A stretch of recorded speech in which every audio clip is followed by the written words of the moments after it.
It is, it's just gone 10 o'clock and you are listening to James O'Brien on LBC. Here is the latest episode of Be Careful What You Wish For. I don't know how much attention you've been paying this week to my burblings, but I've been in one of those moods where I've been in the mood to monologue. Have you noticed this? I mean, poor old Keith. I think it shaves a year off his life every time I crash through the 20 past 10 threshold. And this week I've been hitting sort of 20 past 10 in the morning and thinking, I've barely drawn breath. I've got so much to get off my chest this morning. I'm enjoying our time together so much at the moment that I find myself almost overflowing with observations and insights. So I may have said at some point in the last 3 days, do you know what? I think I could carry on. I think I could push right through till 1 o'clock. Today without interruption, without taking a single call. And then lo and behold, I'm on my way into work and I realise that the breakfast show is struggling from switchboard issues and that the normal avalanche of contributors has been stemmed by technology. And here we are with our fingers crossed, hoping that things will improve, because of course if they don't, then I will be pushing through until 1 o'clock. As things stand, when I give you the phone number, I think you will be able to get through. But it is a curiously fragile morning, technologically speaking. Should we start with some stories? So one of my children dipped their toe into the world of paid employment this summer. And it's exciting, right? It's a big moment. I don't know if you remember when it was your child's turn, or indeed when it was your turn, the first time you got a pay packet. Do you remember your first pay packet? My first ever pay packet, I know I go on about this, but it's true, was for that building job I did at Doncaster when I was 16. And it was properly, he wrote it up, put it in the little brown envelope, I felt like a grown-up. I felt a bit like a grown-up. So it's an exciting moment. And I may get the numbers wrong here, so don't sue me, all right? But she came home and she was on cloud nine and she'd really enjoyed it. And I said, how many hours did you do? Because she's on an hourly rate, so we were working out how much money she was due. And she said, I think she said 5.5 hours. I said, that's a very odd figure. And she said, yeah, if we do 6, because they were all comparing notes and complaining about it. If we do 6, then they have to feed us and give us a paid break.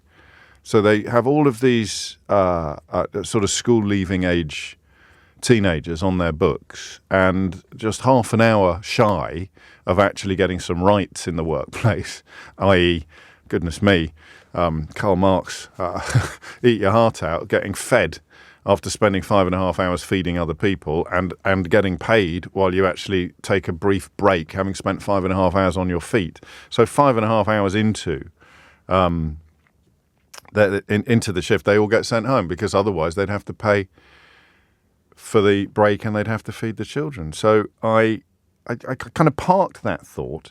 Then there is a Viz strip, which I'm afraid to admit focused my mind on something that I should have been across much sooner and much more obviously. But it was a cartoon strip by Lee Healy and Barney Farmer, who are kind of like a Hogarth between them. They're like a Hogarth of our ages with some of the work that they do in Viz magazine. And it just showed a youth on a 0-hour contract getting the train to work only to be told that he was not needed today, at which point he gets the train home again. And this is a 21st century phenomenon, which arose or was resurrected, I think, as a consequence of some of the legislation brought in by the David Cameron and George Osborne administration. When I first started doing this job, actually, no, that's not true. It would be 3 or 4 years into doing this job, because I used to come through Hammersmith on my way to work.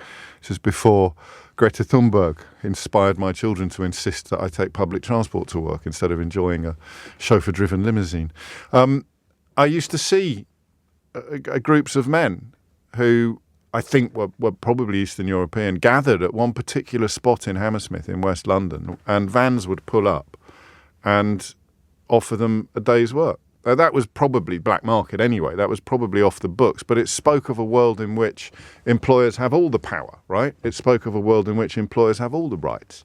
That's kind of where the trade union movement came from, when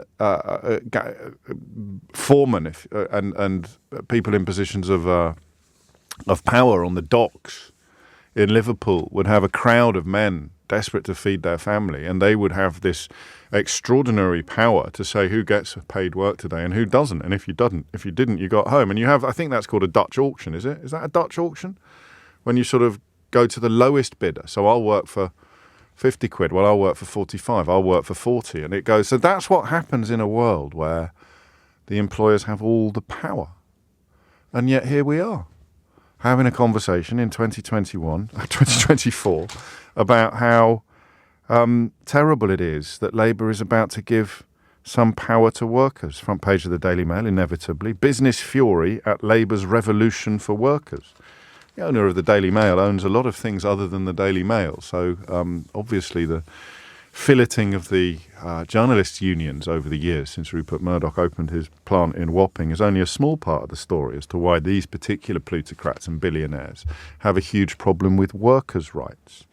I said I had 3 stories. I've only managed to remember 2. So there's my daughter being sent home for fear of being fed or for having a paid break. There is that image of the 0-hour contract. Seeing people essentially reduced to clamouring for work, which is in the gift of a foreman or an employer.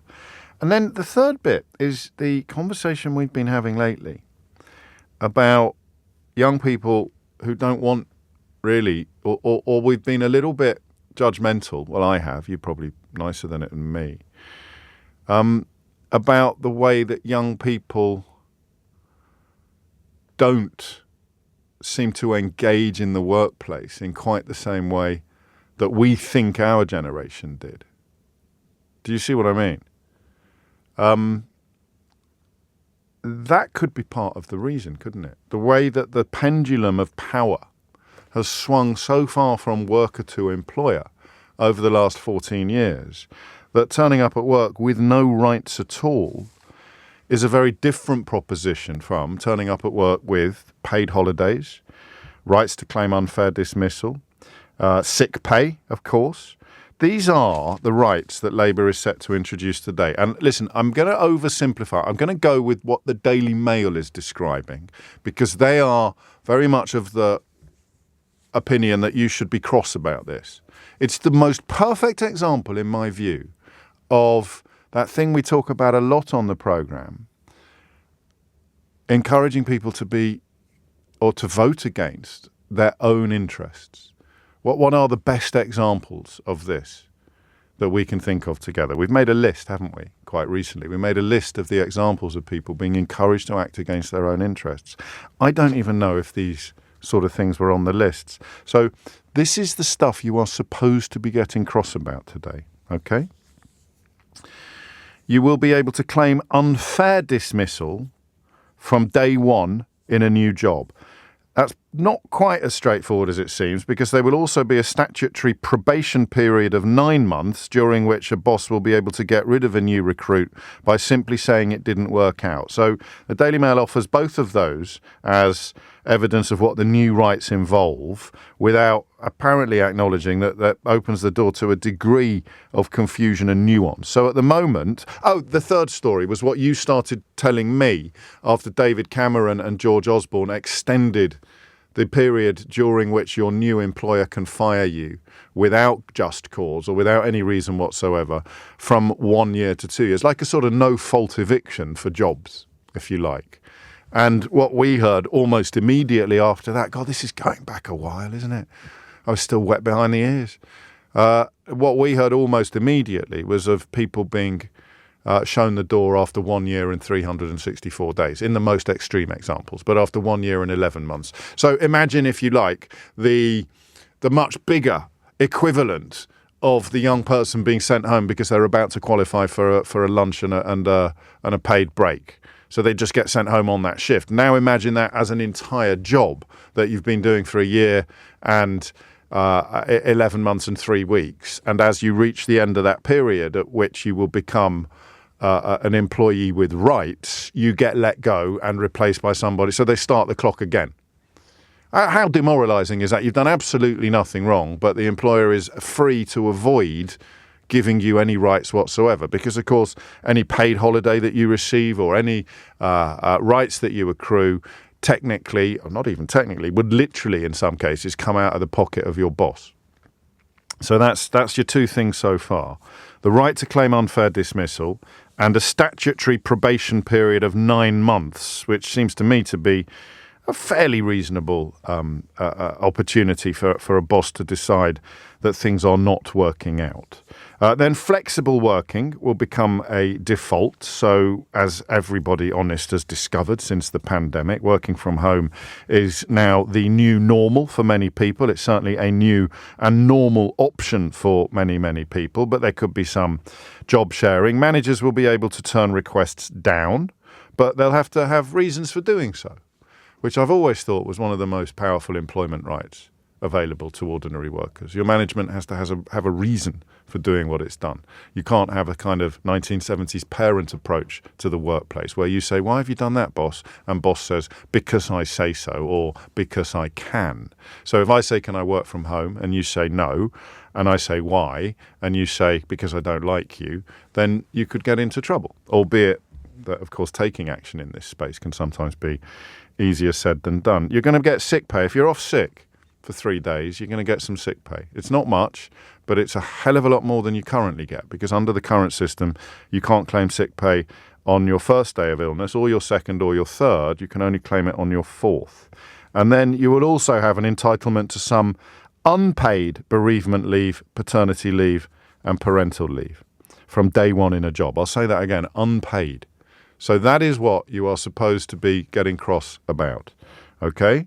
Some sick pay when you're sick, some unpaid leave when you are bereaved or you have just become a father for the first time or a parent for the first time.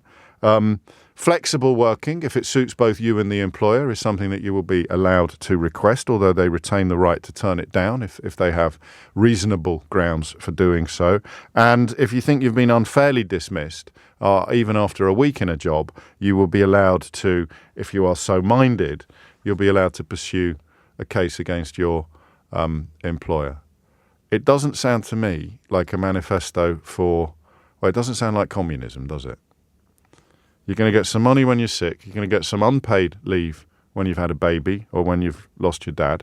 You're going to get the right to ask for more flexible working, whether that involves working from home or job share or compressing your hours, but the management has the right to say no. And you're going to have a right, if you're unfairly dismissed, to pursue your case, albeit that your boss has 9 months during which they're allowed to say, sorry, this isn't working out, off you go. I don't get it. I have no idea what I'm supposed to be cross about. I really don't. And I'm not an employer, but even if I was, how could I sit here and say that this is outrageous, this is unreasonable? What I want to do is I want to gather examples of what I've just described. James, this happened to me, says Dan in Bromley. I worked incredibly hard for a nameless management consultancy for exactly 1 year and 11 months. I was let go just before the 2-year mark because they said they were worried about the economic outlook. That was 6 months ago. I've just found out they've refilled my role and started the clock again. So I've been doing this job for 20 years and I'm a little bit out of the loop. That's why I was so shocked by my daughter's experience when she was sent home half an hour before reaching the point at which she'd have got some lunch and a paid break. How much power do employers have in 2024? And how big a part of that do we think might explain young people having a relationship with work that older people find increasingly hard to understand? All right? 0345 6060 973. Remember, I'm not sure my phone lines are working, so I think they are they? Are we okay? So give it a go, but it means you've got a better chance than usual of getting through if you do get a line into the studio. I want to know how much power your boss has over you, the story that you think proves the need for reform, okay? 0345 6060 973 is the number you need. And then we may get into the sort of psychological success of persuading people to be against an improvement in their own working conditions, which is what the right-wing media is setting out to do today, to persuade you to be in favour of having fewer rights. But that possibly is for a little later in the hour. The first thing I want to ask you is, how would you prove to a sceptic that your employer has far too much power over you and you have far too few rights. At the moment, what has happened, what could happen, what did happen, what might happen that would help you prove to me that we do need reform in the workplace in favour of workers. It's funny, isn't it? When they're banging on about immigration from a racist point of view, they're always talking about how ordinary workers need to be looked after. Until a Labour government actually comes in with a legislative programme to improve the lot of ordinary workers, and suddenly the Daily Mail has an embolism. And all the useful idiots who told you Liz Truss would be great, Brexit would be brilliant, Boris Johnson was a stand-up guy and austerity was all Gordon Brown's fault. 0345 6060 973. Fingers crossed, eh? Too many people are drawn into a race to the bottom, denied the security they need to raise a family, while businesses are unable to retain the workers they need to grow, said Deputy Prime Minister Angela Rayner. So the Labour Party this morning sets itself something of a tightrope. 28 measures in a bill described as the biggest upgrade to rights at work for a generation, but they are trying to cast themselves as a friend to both worker and employer. And I want to know how you feel about that. I mean, the problem now is if I say, imagine I did phone-ins about poor people and, for example, people who can't afford soap or people who can't afford heating, and I was built out of sort of Rupert Murdoch-shaped bricks. And then you would ring in and tell me how much you were struggling, and I would say, well, why don't you cancel your Netflix subscription, or why don't you get a better job, or why don't you use the value range in supermarkets? And yet somehow, if I was made that way, and I said, employers, give me a ring and tell me how bad this is for you, and then you'd ring in and talk to me about how, as an employer, the idea of having to pay people when they're sick, or the idea of having to let people have time off when they've just become parents was going to cripple your business. Somehow, the same people don't then say, well, have you thought of being a better employer?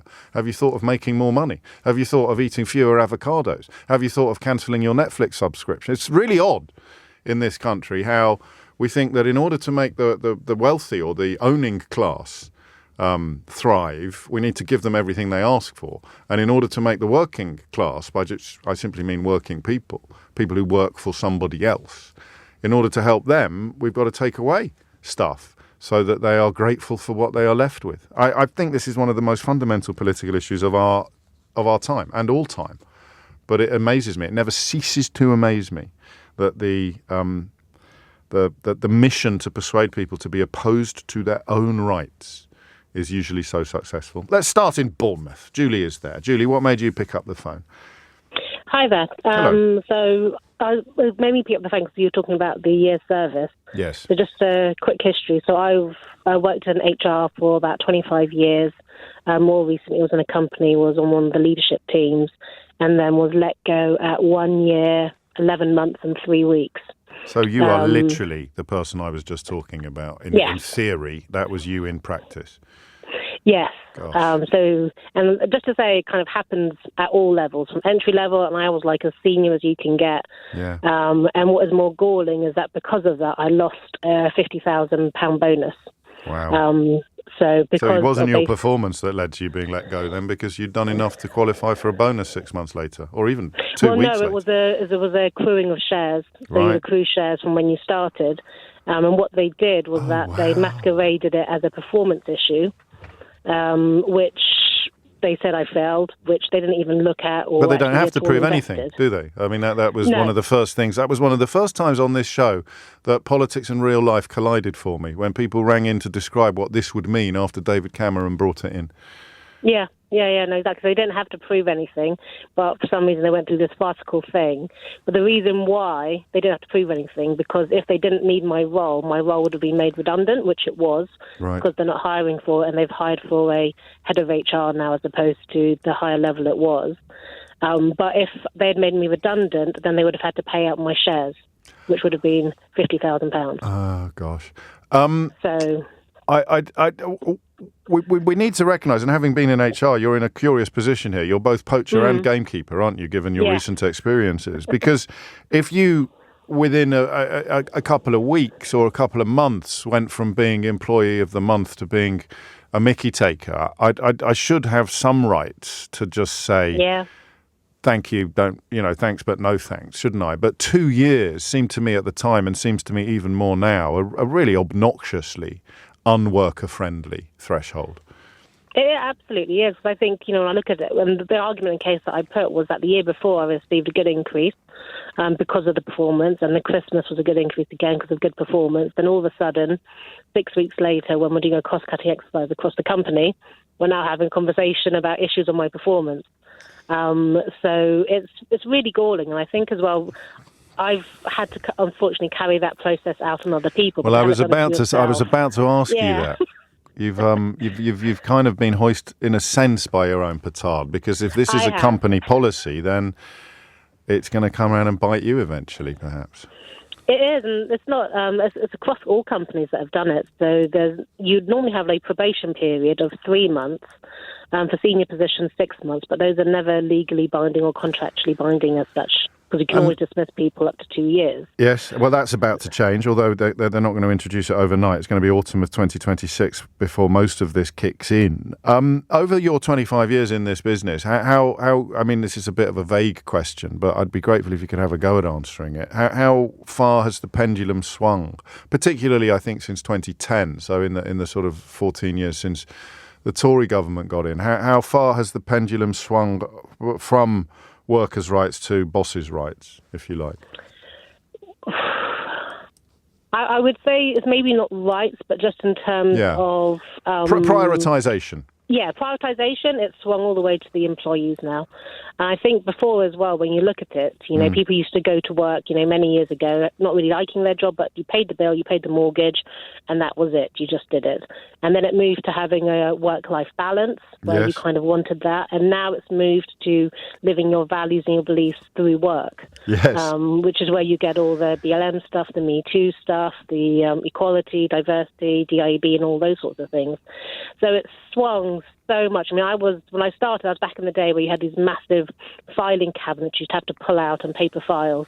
So that is how long I've been in the business for. But I think now it is so much on the employee rights and going for the employee prioritisation. But these aren't rights, are they? I mean, in the sense that it's easier to get rid of you now than it was when you started in your career. Yeah. It's easier to get rid of you for no reason now than it was when you started in your career. I wonder whether, when I try to work out why the younger generation has such a strange relationship with work, we might have improved in the areas of equality, diversity and inclusion, but actually what that doesn't butter any parsnips, that doesn't put food on my table if they can let me go after 1 year and 11 months without any reason whatsoever.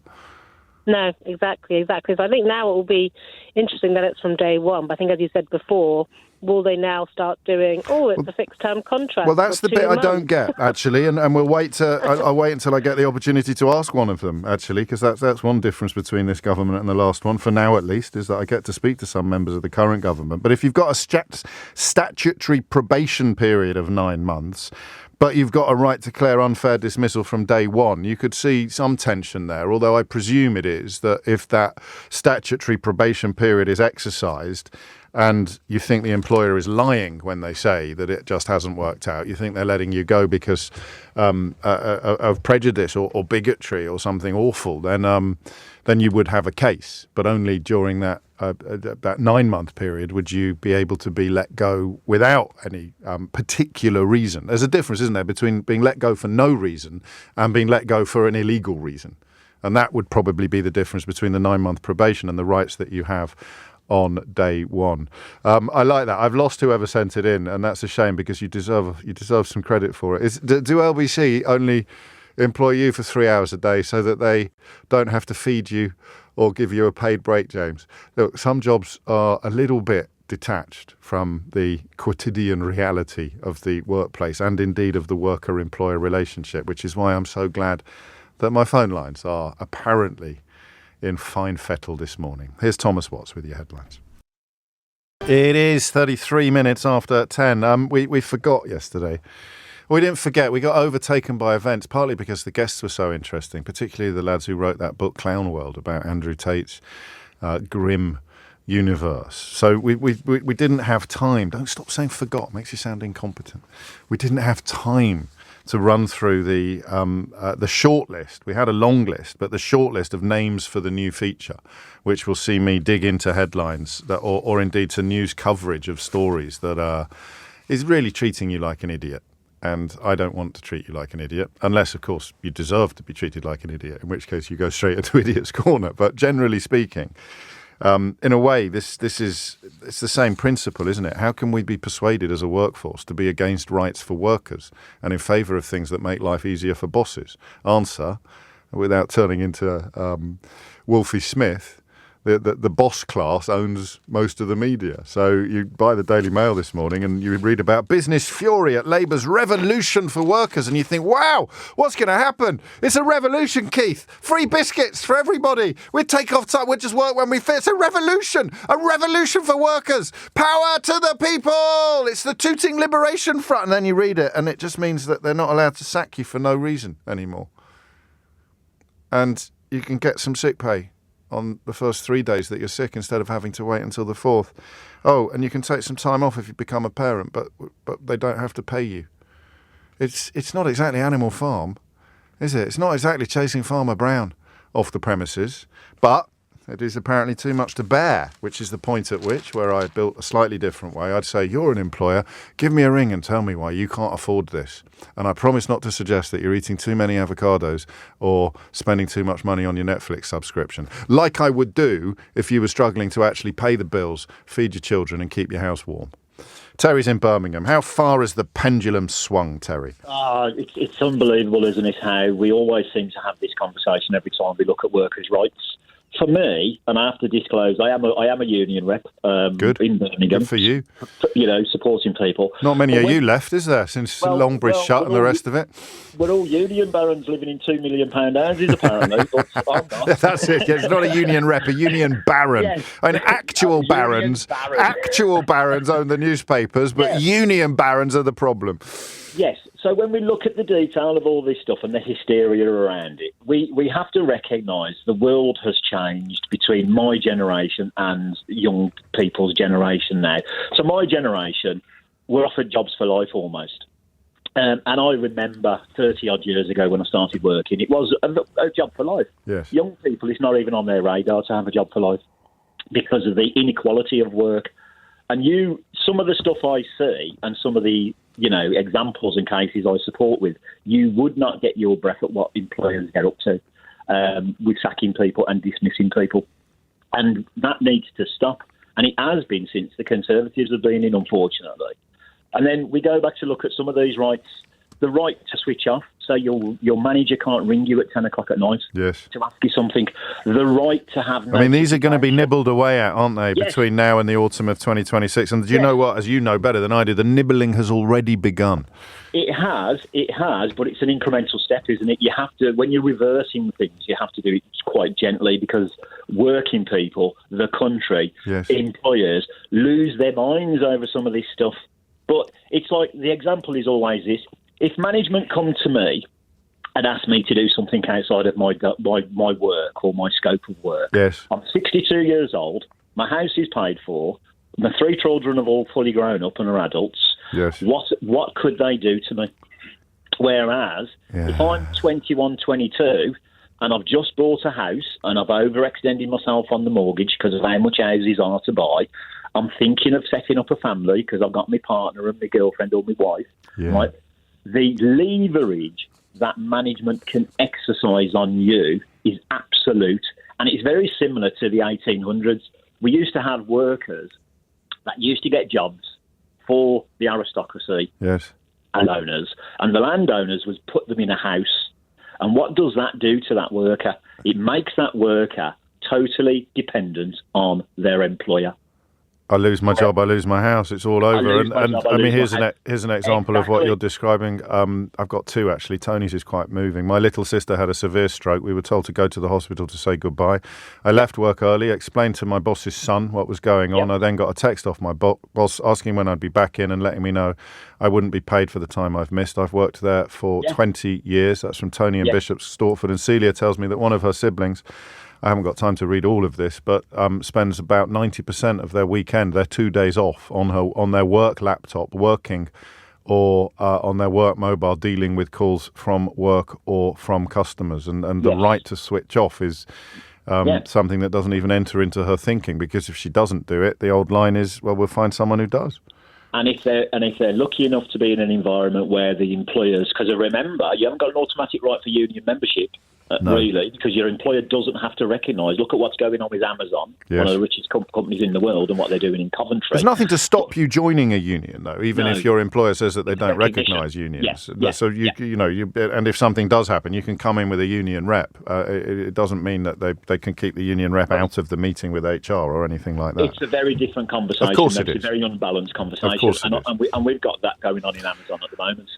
But it's that disconnect, and it's that almost all-encompassing absolute power over the younger generation because of their relationship with work. And then we've had 3 phone-ins in the last month about why young people have such a strange relationship with work compared to their parents' generation. It's suddenly not such a mystery, is it? And you've answered part of the other mystery as well, actually, Terry, the idea of why we are encouraged to support things that are bad for us. But you haven't answered all of it. Where does that psychology come from? Where does the idea...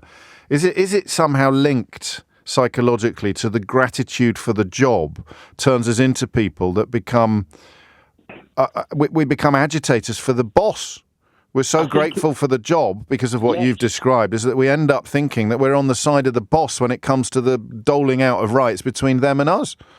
Yeah, a lot of the times when we have issues and I raise them with management, I'll have murmurings from other members of staff to ask me, why are you raising that? And I say, well, can you not see how this, because you haven't got elderly parents and they're not coming to the end of their life and you don't need time off at the moment. Yes. In the future, you will need to exercise that sort of right. But because they're in the here and now, they literally will side with management and start asking me why I'm pursuing what I'm pursuing. And I'm just thinking, I literally cannot get my head around it sometimes. But, but it is the nature of it. But I go back to my £5 million house and my very, my exuberant... I don't need rights. I don't need rights. And we're about to see that play out on a much bigger stage, actually, especially if honest Bob Jenrick wins the Tory party leadership. We're going to see the European Convention of Human Rights move back into the political space, which is, if you're in favour of the abolition of that, that's great, as long as you're not a human. That's where it is. I don't need my rights protecting, so let's abolish the European Convention on Human Rights, or let's become like Belarus and Russia and actually pull out of it, because I don't need it. They're giving it to some Albanian burglar, so I should sacrifice all my human rights as well to make sure that he doesn't get any. It's the same logic. It's the same twisted logic. And it's probably the same people, actually.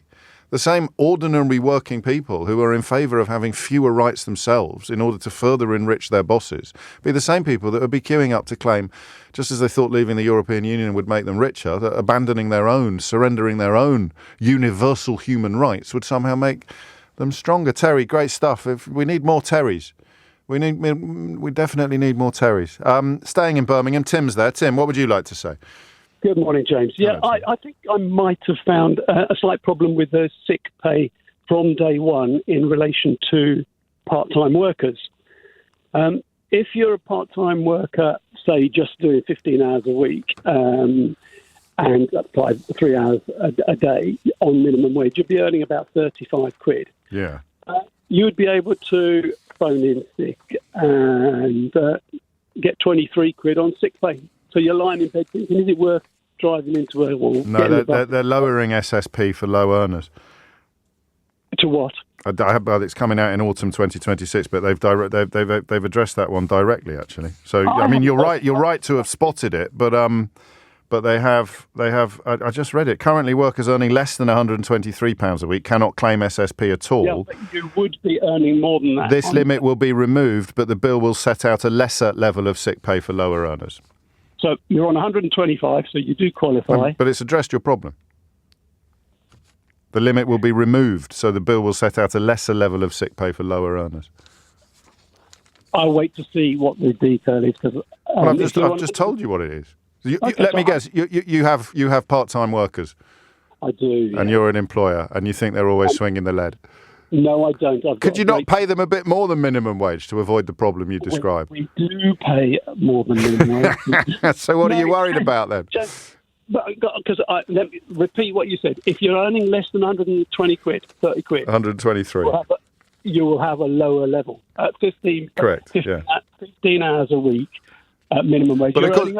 But what I'm pointing out is that you could avoid this problem by paying them more. and put the prices up to customers. Take it out of your pay packet. If only I earned as much as them. Yeah. If only you earned more than minimum wage as an employer. You need to cancel your Netflix subscription, mate. You're not seriously telling me that you earn less than minimum wage as someone who owns and runs a business. And there's a lot of people who own and run a business. No, but you're not one of them, are you, Tim? But don't lie to me, mate. Are you? Do you want to see my tax return? No, I just want you to tell me the truth. Yeah, I'm telling you the truth. I'm earning. Well, then if you're earning less than minimum wage and you're paying people minimum wage, you're in the wrong business.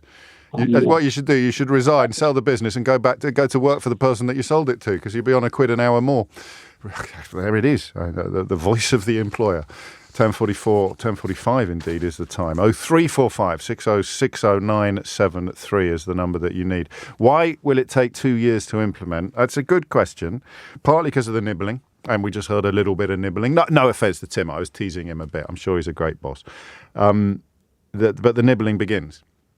It's nibbling away at the edges of what they're planning to do. And there'll be a pushback against the nibbling, but you can't just bring it down like a guillotine. You can't bring it down overnight. That, I think, would be too much to expect every employer in the country to adjust to immediately at midnight tonight. But 2 years? I think that's more than generous. It's 10:45. I'm going to get that list, actually. The things that we are successfully persuaded to be opposed to that are actually good for us. Because here is quite a good example of it. And listen, there will be room for wriggling. That's why you need a period of nibble. A period where employers can say, oh, no, that's terrible, I can't do that. And it's not helpful to do what right-wing blowhards say when people are truly struggling and just pretend that this is an invented problem that could be easily fixed by getting on your bike or using the value range at your local supermarket. But the broader question of why we are so successfully persuaded to act against our own interests, the nanny state. It's probably my favourite example. What's that you say? The government is actually going to look after citizens, protect them with things like, because this is on the list as well, health and safety legislation. Oh, down with health and safety. You think I'm joking? They're about to put universal rights on this list. You're about to be told by a variety of politicians that your universal human rights, one of Winston Churchill's proudest legacies, is something that you should surrender in the same mad frenzy that you surrendered your membership of the European Union. So you've got and then lefty lawyers. Oh, damn, we don't like lefty lawyers, which means you don't like lawyers, which means you don't like legal representation, which means you don't like equality before the law. You've seen the Daily Mail attack judges, high court judges. So down with anything, down with legal, down with representation of ordinary people against the ruling class. So that's the nanny state, lefty lawyers, health and safety, red tape. Remember, you hate red tape. You've voted to leave the European Union because you hate red tape. So just don't mention that you ended up with loads more. I hate red tape. We have a bonfire of red tape. Some of the politicians who were either adjacent to or arguably responsible for elements of the Grenfell Tower tragedy, absolutely dedicated to a bonfire of red tape. That's the language they used. Although, mercifully, I don't think they continued to use it after there was a fatal fire caused in part by poor and low regulation, or indeed a bonfire of red tape, as its political supporters called it. And then you've got the politics of envy and champagne socialism, that beautiful pincer movement that doesn't let anybody anywhere complain about the status quo. Because if you've got a few quid and you've got a problem with it, you're a champagne socialist. And if you haven't got a few quid and you've got a problem with it, you're engaging in the politics of envy. So it's hardly a mystery, is it, that right-wing media thinks today they will be able to persuade you to be against having more rights for yourself in favour of making life easier for your employer. Where's the pendulum at the moment, I wonder? Patrick is in Reading. Patrick, what would you like to say? Well, just before I say what I was going to say, I remember you musing a couple of weeks ago around actually writing a book on that kind of list. Yes. I'd really like. It's very kind of you. I think I may already have written it in How to Be Right. I think a lot of it is already in there. But I digress, or rather you digress. Get back onto the business in hand, please, immediately. Yeah. Similar to the kind of your first caller and one of your first texters, I was let go just before that 2 year kind of time. I wonder how commonplace that is. Well, I was really fortunate that I had the means and kind of opportunity to be able to engage with an employment lawyer, and they said, it's really, really common. It's lefty really lawyer. Common. Lefty lawyer, please, Patrick. Let's get the language they were right. very A lefty, lawyer. actually. A lefty lawyer that was helping a worker deal with poor treatment from an employer. Down with that sort of thing. Down with lefty lawyers. Carry on, please. Well, I'm a bit of a champagne socialist as well. Down with that sort of thing as well. At least it's not the politics of envy. In fact, if you'd lost your tribunal, it probably would have been the politics of envy by now. Well, exactly. And I was let go for having a disability, which I disclosed to my employer. Wow. And because I was on a contract, I didn't automatically get workers' rights. But in the proposal by the Labour government, It says that all workers, regardless, have workers' rights, so contract, part-time, etc. Yes. From the get-go. So I think it's really important. It's something that probably hasn't been talked about as much, but, especially with disabilities and kind of protected characteristics and things like that. But yeah, I just it's really scary how people are kind of looking at it saying this is a bad thing. Well, they're being told to think that it's a bad thing. Well, I'm not yet coming across many people who have swallowed the pill, but my goodness, we know from recent experiences that they do. So what happened to you? Did you had the wherewithal, the reason you mentioned your champagne socialism, you had the wherewithal to pay for legal representation, presumably, exactly. to pursue your employer in a a way that a lot of workers simply wouldn't be able to. But that's the thing, and I did join a union, but it's not a typical kind of unionised form of work that I'm in. I was able to get advice from them, but as you said, I had the ability to hire a really good lefty lawyer who was able to know the things to do to get it to a tribunal to win it. But the other side of it is that the absolute time it took to get to that point was massive. Yeah. And the backlog, and then that's another problem with the backlog in the courts and things like that. But the original kind of pushback was my former employer saying, you're a contractor, you don't qualify for these rights. And my lawyer was able to argue saying, well, no, you treated him as an employee, as a worker. So if you treat someone as that, then they qualify for them, and was able to argue that. But again, you might not be able to get a lawyer as good as that. You might not be able to be in a situation where you can make that argument. We had evidence where it showed that they actually did engineer my removal because of my disability as well. I'm sorry. All of that stuff. What a horrible experience for you. And that's why tribunals exist, exactly. Because there was a legal grey area that was disputed. But this would remove elements of that grey area by affording the rights that you would have had as a salaried employee to all people in the contracting position that you describe. I mean, when you look at what they're calling the bill, an employment rights bill, the idea that you can whip up a section of the population to start shouting down with that sort of thing is simultaneously hilarious and horrifying, isn't it? Oh, what do you want? Fewer rights. When do you want them? Now. But that's what we're talking about here.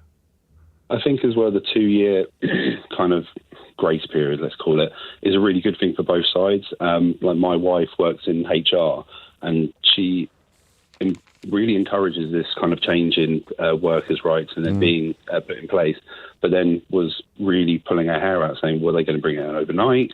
We're dealing with things at the moment that are up in the air. Does that change our conversations? But it gives that kind of grace period, and as you said, kind of nibbling and kind of because there will be some give and take. There will be some toing of, and that's why I used the analogy of a tightrope at the beginning to describe an attempt to be on the side of both employers and workers. In a sense, it's the definition of centrism, fiscally speaking, or in terms of employment terms. If you go all in on looking after the employers, you end up with indentured labour, give or take, or the kind of gangs being collecting on street corners, and some of them will get work that day and some of them won't, because all the power is with the employer. You go the other way and give all the power to the employees, then the businesses will end up closing down because of the kind of excesses that you see in carry-on convenience, or that when arguably the pendulum had swung too far in the opposite direction during the 1970s at places like Longbridge in Birmingham and elsewhere. So there needs to be a balance, and that is what I guess the centre ground looks like that Keir Starmer is trying to inhabit. This is strong from Martin. Thank you, Patrick. In Connecticut. I love that word. Connecticut. Did you know that, Keith? Do you know that there's 3 C's in Connecticut? It's not Connecticut. It's Connecticut. Everyone always looks at me like this. It is. It's Connecticut. A Connecticut Yankee in King Arthur's Court is Mark Twain's book. It's Connecticut. It's not Connecticut. I don't know why people say Connecticut, because it looks like Connecticut. Connecticut doesn't make sense on paper, but it's Connecticut. I left London in 1989. He did, he's in Connecticut now. I am an HR leader in a global company, and I am horrified at what has been going on in the UK over the last 14 years. It's no wonder that the UK outside of London is now on a par with Mississippi, MISSISSIPPI, where workers' rights would be no better than the federal minimum obligations. Excuse me. It's no wonder people... Hang on a sec. It's no wonder people are leaving the country, and why Starmer wants to avoid freedom of movement, and why people living with such uncertainty and poverty are not having children. In the US, we have very few companies that would so cravenly take advantage of the loopholes and freedoms offered to them by a hateful state government, i.e. in Republican states. In all the progressive states, like New York and Connecticut, that are so-called right-to-work states, there are plenty of protections in place to prevent companies treating people like rubbish through the gig economy or the casual labour approach. I feel protected, don't have to engage in the horrific race to the bottom by exploiting employees to boost profits. My heart breaks for the UK and what has been allowed to go on there since 2010, but ultimately the British people only have themselves to blame. And then he adds, Britannia Unchained, I'm going to just slightly euphemize the word that he has deployed there. I'm going to say my backside. Britannia Unchained, My Backside. Britannia Unchained was the book written by, off the top of your head, Liz Truss, Kwame Kwarteng, Priti Patel, Chris Skidmore, and Dominic Raab. Just run through that again. Liz Truss, Chris Skidmore, Priti Patel, Dominic Raab. Who was the other one? So how many of them are left? So that was the book essentially saying, give all the rights to the employers, none of the rights to the employees, and everything will be great. Richard is in Bournemouth. Do you know, we started in Bournemouth and we're finishing this hour in Bournemouth, but I don't have long, Richard. What would you like to say? Yeah, just wanted to comment. My view is that my generation, I think, I'm late 30s, I think we're just a lot more, work is a lot more unstable for us, and employers wanting to get rid of can easily get rid of and wanting to get rid of us within the first 2 years quite easily. And I've had sort of 8 or so jobs in the last 10 years and been going from one job to another. My dad, so almost as an occupational hazard, being let go just before you would qualify for full employment rights. Yeah, I mean, that's what it seems, because it was either through redundancy or it's just no reason given. And it's always around the same time scale, just before the 2 year mark. Yeah, they've all been before the 2 years, and it feels very vulnerable, and your livelihood is tied to your job. And I've got one example which was very significant, but it just feels very different to my dad's generation. And that changes your relationship with work, and all the phone-ins that we've had about why that relationship has changed so much probably overlooked this element of the conversation to all of our detriment. Richard, thank you. So we'll have to wait and see. But what would you rather have? A government that's trying to improve the lot of the ordinary working person, or a government that's trying to make life easier for the boss? And of course, I've fallen into the trap there of binary thinking, because what the Labour Party will tell you, what the Labour government will tell you, is that they're trying to reach a happy compromise. You know what I always say about the pendulum? I say it starts off here on this extreme and it swings through and it ends up on that extreme, but there's about 4 hours on a Wednesday afternoon where everything's perfect. I don't know where, I mean, that's a figure of speech, obviously, talking about generational pendulum swings. But there is that little period where everything is just about right, and then the pendulum starts heading off too far in the other direction. Keir Starmer, perhaps naively, thinks that he can almost stop the pendulum from swinging. It's 4 minutes after 11. A very good morning to you, if you're just joining us. Mystery Hour on the way at 12, of course. But I am intrigued by the... Well, you're expecting me to talk about the Conservative Party leadership battle and the surprise failure of James Cleverly to make the final two. I think we filled our boots yesterday. And listen, I shouldn't do this, but you're not interested in it. When I say I shouldn't do this, because it's one of those very, very rare moments where even I can't get the phones to ring. Yesterday was just about okay, wasn't it? We were just about okay. I didn't do that thing where I say, no one's going to ring me on this, and I only ever do that when I need to make sure that you ring me. It's called reverse psychology, Keith. Did you know that? No one's ever going to ring me on this, and then the phones explode. On occasion, when it's come to the current state of the Conservative Party, I've had to sort of veer into that territory. Just to keep my inbox clear, I know that the second C in Connecticut is silent. I know you don't pronounce it, but it's there when you spell it. That's the thing that people always find surprising. It doesn't look right. Connect, icut. You only ever see connect written down. The next thing you expect to see is for. Connect for, not connect, icut. But I digress. I don't think you want to talk about that. So, I mean, let me run you through how we would have done it if we were going to do it as a topic. So I was thinking that we will alternate. We'll have to go a little bit binary, a little bit footballification. So we'd alternate Labour caller, Conservative caller, neither caller. So in neither, you could be a Liberal Democrat, you could be a Green Party supporter, you could be a truly floating voter, you might even be one of Nigel Farage's marks.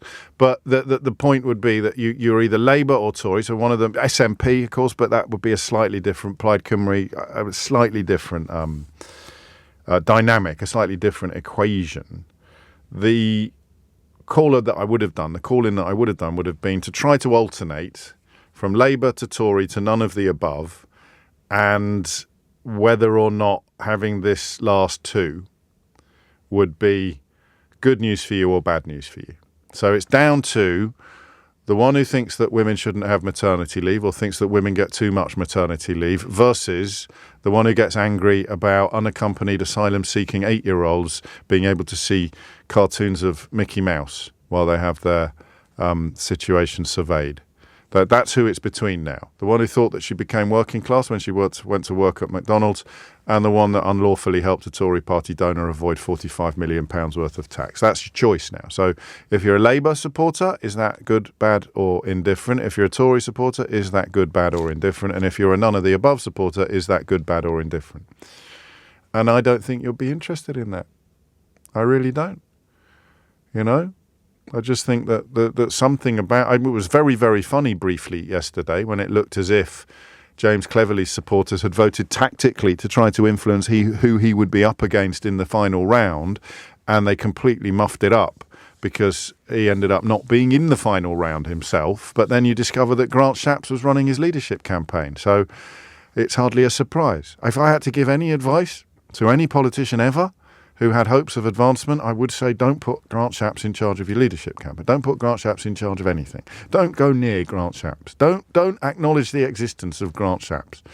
If James Cleverly had not had anyone running his leadership campaign, he might have actually got through to the final round. Not that shiny-faced Shapps will be in any way perturbed, or his self-esteem will not be in any way dented. So I just don't think that the Conservative Party leadership campaign is of interest to anybody, really. I think that, as we saw yesterday, the possibility of it coming down to the final two, can I say nutters? Is nutters an acceptable word these days? Not really. Nutcases? Fruit and nuts? Nut clusters. Coming down to the final two eccentrics. Weirdos. Jenrick and Badenoch are both weirdos. Cleverly wasn't a weirdo. There you go. Didn't he even say that the party has to be less weird? So James Cleverly stands up at the Tory party conference and says, we need to be less weird. And the Parliamentary Conservative Party responds by saying, oh, no, we don't. It's Jenrick and Badenoch in the final round. I'm not doing reverse psychology. I'm not talking about how little you want to talk about this, expecting you to ring in. If I was doing that, I'd now say, but you don't want to talk about this. Unless, of course, you do, in which case ring me. But I'm not doing that. I'm moving on. I'm explaining why we're not doing something that you were expecting me to do, because I care about you. And I take on board your comments and well, maybe not your criticisms, but certainly your comments. Because I want to talk about something completely different. If you are buying, I like introductions like this.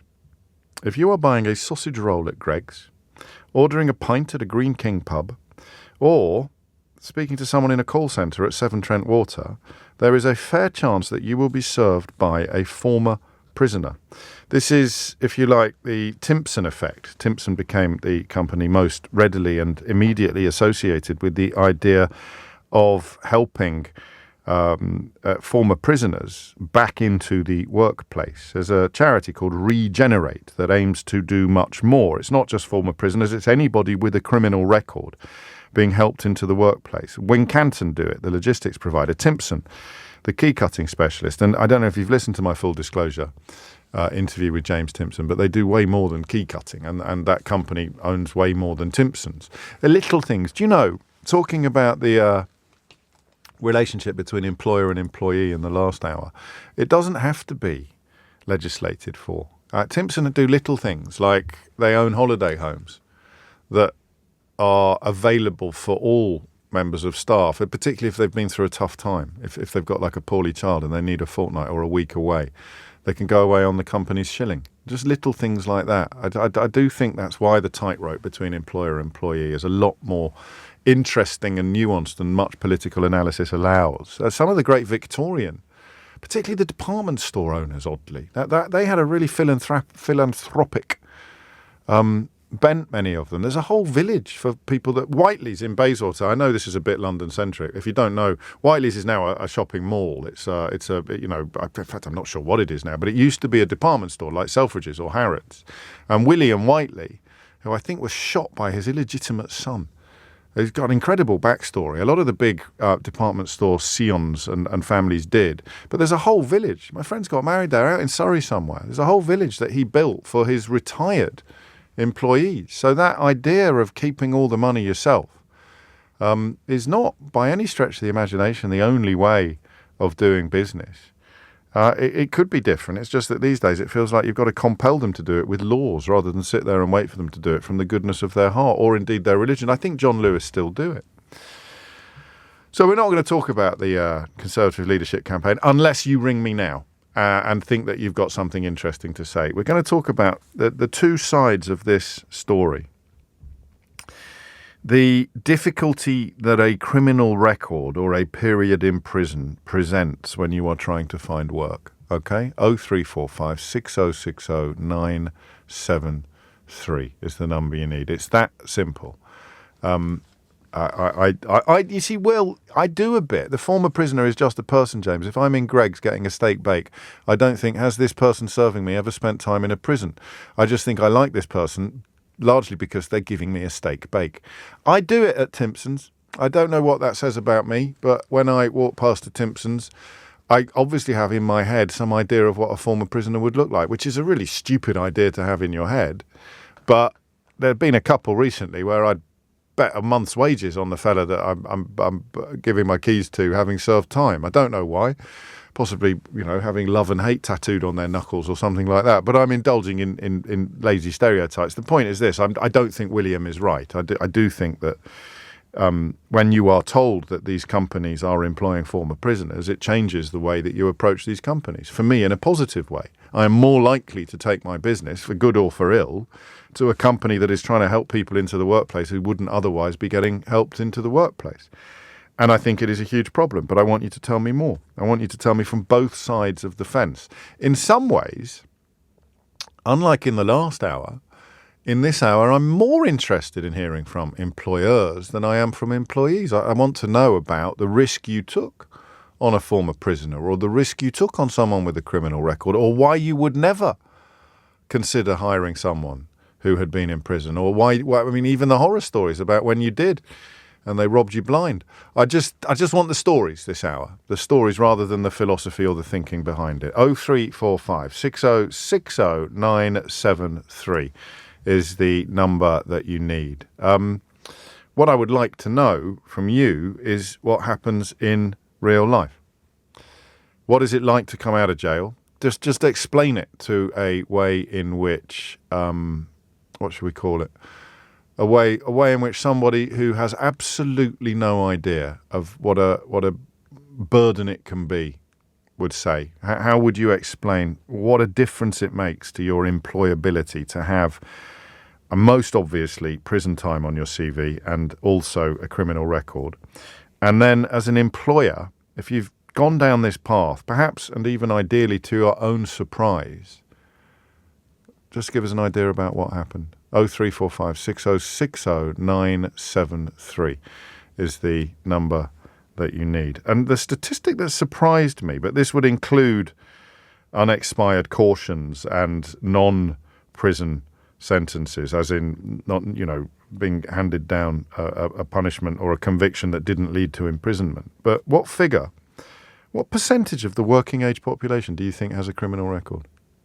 Do you want to do multiple choice, or do you want to have a guess straight off the top? Just we do it straight off the top.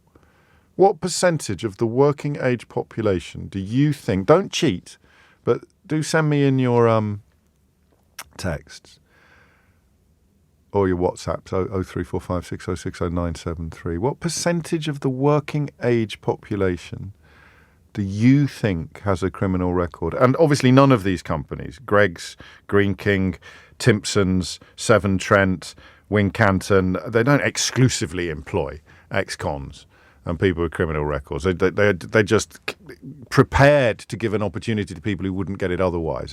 Just for anyone, for clarification, a couple of people think I need to clarify that this is, I'm not suggesting for a minute that everybody employed by all of these companies has just come out of Wormwood Scrubs, but they are what you like, pioneers, if you like, in this field of employing prisoners. And if you listen to my conversation with James Timpson, you'd realise he sees it in very capitalistic terms. He thinks it's really good for his business. In fact, that quid pro quo, that relationship between employer and employee, becomes stronger if you feel a proper debt of gratitude to your employer for having gone above and beyond what they are required to do.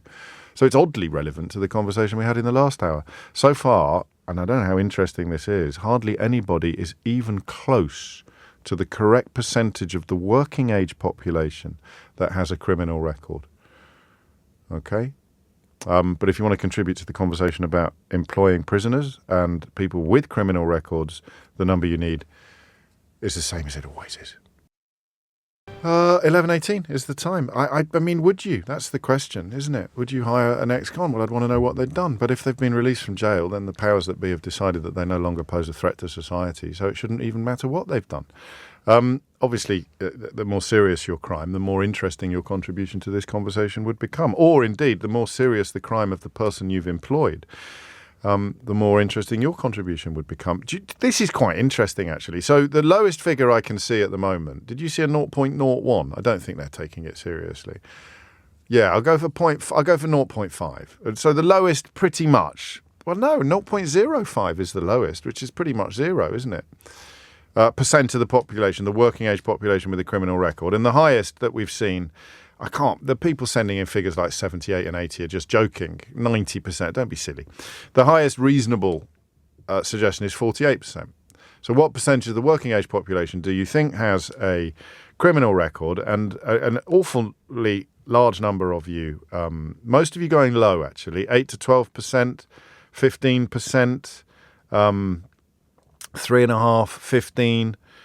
Gary goes for 48%, and that, I don't know how I can tell it's serious, a proper suggestion, rather than some of the people who aren't taking things terribly seriously. 2.5%, 20%, 25%, 23%, 10%, 5%, 10%, 12%, 14%, complete guess, 7%. So most people would put it between 5 and 20%, I think, looking at my figures.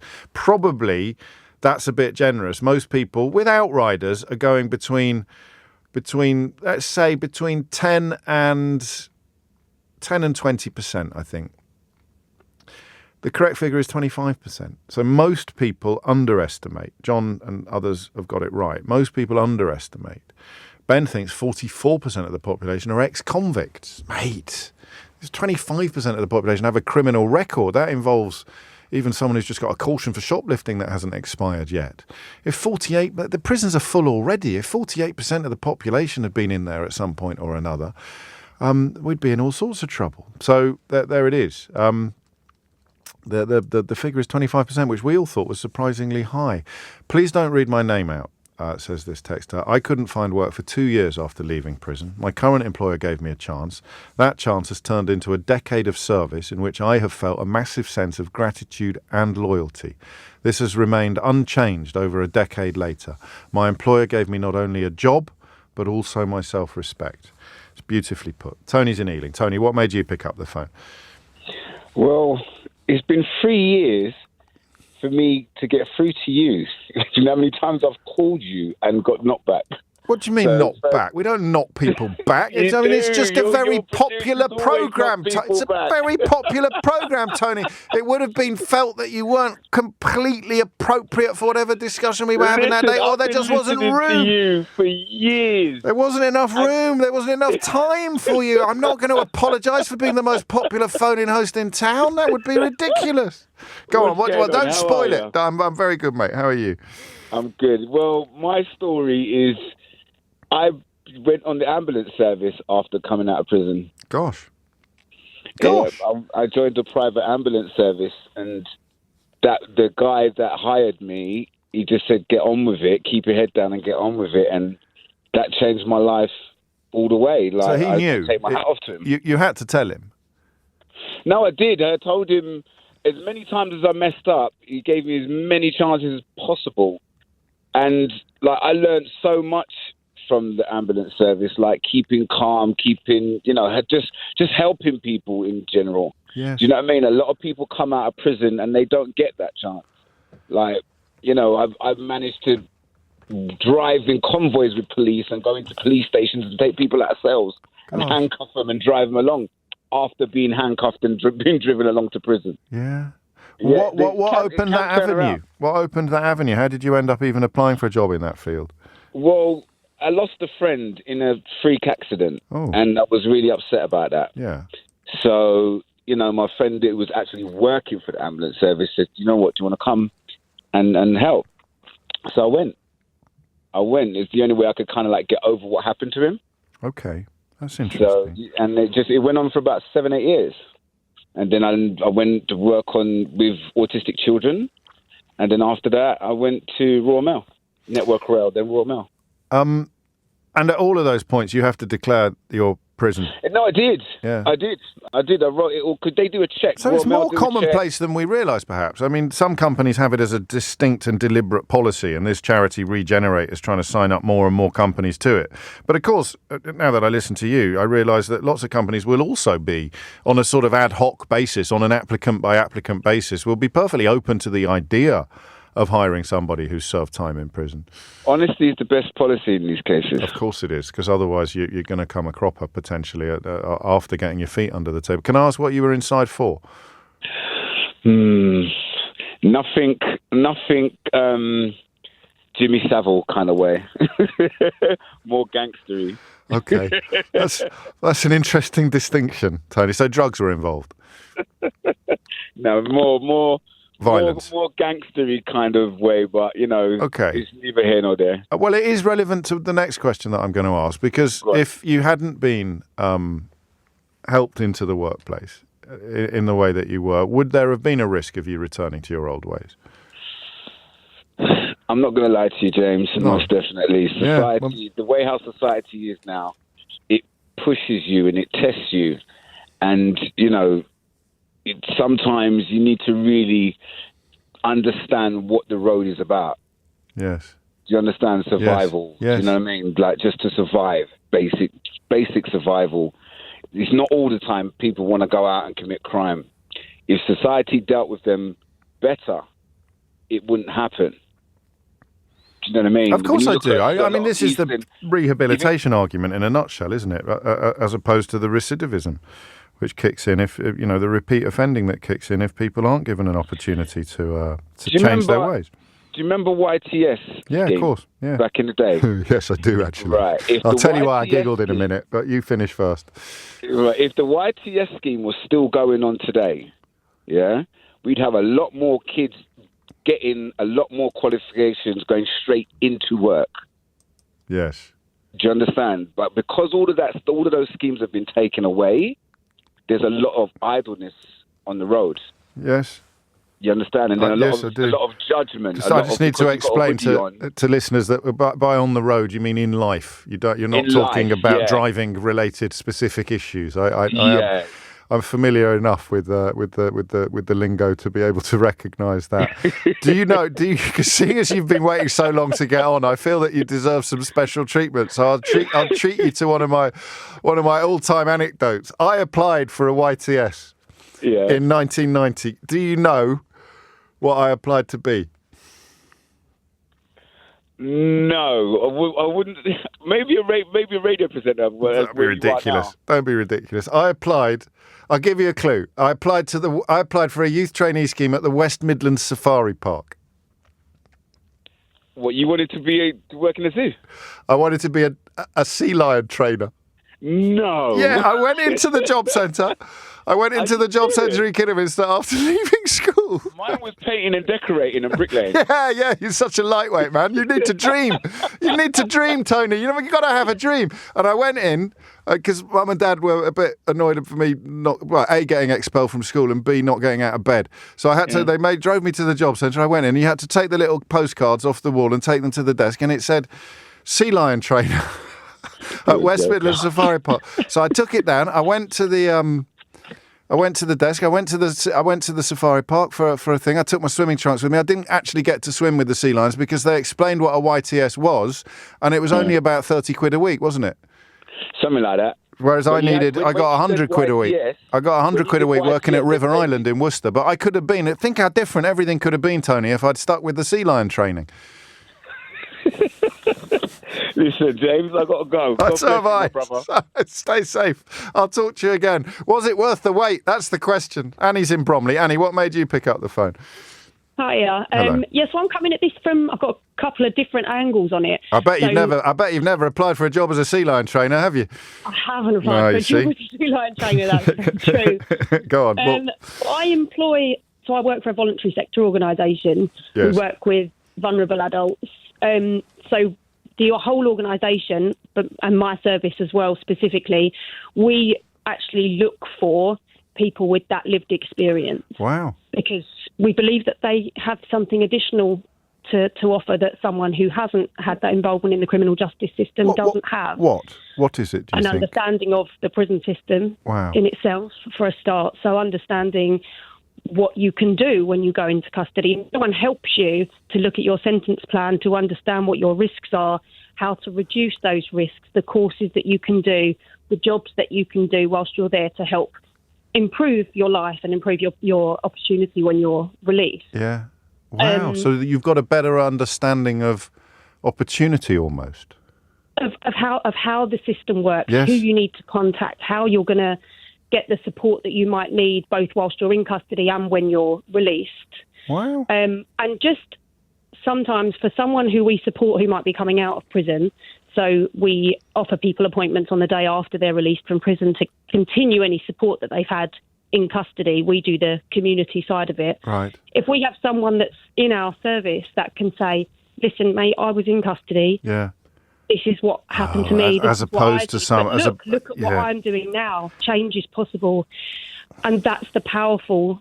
That's why it's so powerful, is seeing the change. If you see someone, you meet someone whilst you're in custody, and then when you come out of custody, you meet someone in the community who's working, who you saw when you were in prison, that shows you that it's possible. Because a lot of the time people don't see that they have any other choice. And you can't be what you can't see. Exactly. And we look at, so we use this, I don't know if you've ever heard of Maslow's hierarchy of needs. Of course. But yes. that basically, we cannot ask someone to, for example, stop using drugs, stop drinking alcohol, stop committing crime if they don't have their basic needs met, which is their housing, having a roof over their head. Yeah. If I was living under a bridge at night, damn right, you'd be getting baked every night, wouldn't you? You'd be getting baked every night. Because you can't blame people. No. We recently worked with someone who was released from custody after 7 years, and he was released street homeless. Wow. What's he supposed to do now? Well, it's a rhetorical question, as you well know. So what is the work that you are helping these people into? Pardon? So we are working drugs and alcohol. So we run every borough in fact, every county in the country, and then every borough in London has their own contracted drug and alcohol service. And so you the best counsellors are the people that have made the journey themselves? I'd be careful saying the best. I think it's different. Sorry. Yes, of course. So you can have someone with a lot of theoretical knowledge. I myself went to university and studied addictions. Got it. So you can come from that side of things. But you need both. But my partner, who works for the same organisation as me, he spent 7 years in custody. He was an IPP prisoner. And what's that? What's IPP, Annie? Sorry. IPP, Indeterminate Prisoner of Public Protection. Easy for you to say. Recently, or not. But they've scrapped it, but there are obviously still a lot of people who are in prison. Story, so that. We need to look into that a bit as an issue. I keep reading about people who've been in for... Yeah, I know. Yeah, so it's ending now. My partner's licence is about to automatically come to an end because of the new act that's come in. But he was employed on day release from open conditions in prison. It's like Romeo and Juliet, isn't it? I know. You saw your eyes met across a crowded room. Yeah, it was a little bit like that. I know it was. I could tell by the way you tell the story. He's been out of custody longer than he was in custody, and has worked in the same role, basically. Although he's now a manager. Yes. Ever since, and he used to come into work, do a day's work, and go back to prison at night. Gosh. And at the time, nobody knew. So, now that I'm kind of higher up in my role, I'm now trying to replicate that and get people to come and work for me in a volunteer capacity whilst they're on day release. And that becomes something on their CV. It helps them accrue skills, contacts, and most of all, of course, self-respect and a little bit of ambition. Annie, I'm late for the news, which I hope you'll take as a compliment, because that was a lovely story, even without the romance. It's 11:33. Thomas Watts is here with your headlines. 11:36 is the time. A couple of important texts to read out. This one says, please don't read my name out. I'm very gratified to hear the great stories of those rebuilding their lives after being in prison. I haven't been to prison, but I recently missed out on a promotion that I deserved, and it really, really hurts. Kind regards, James Cleverly.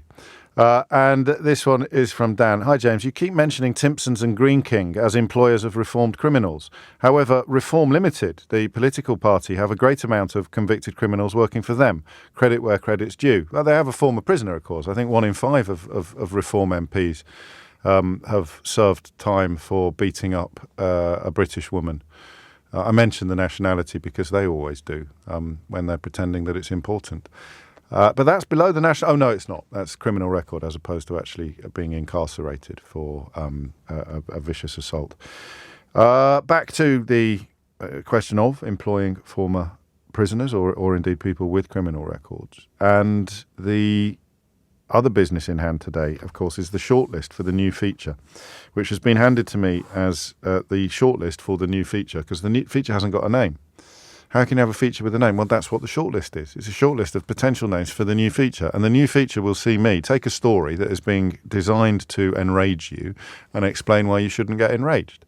So it would be, for example, a story this week about all the millionaires that are preparing to leave the country, and I'll explain to you that story has been inserted into the news media by an opaquely funded organisation, which arguably represents the interests of anonymous billionaires, never mind millionaires. So attacks upon the Labour government for attempting to redistribute wealth coming from wealth, who are reluctant to disclose that they have funded the organisation releasing the information. The same with the Chagos Islands. We read this week that America was furious, whereas in fact some of the coverage didn't even include the statement from the White House about how delighted Joe Biden was. And then subsequently a rather good story from the American editor of the Daily Telegraph explaining that Joe Biden had probably actually put some pressure on the UK government to get these negotiations that were started by James Cleverly over and done with to the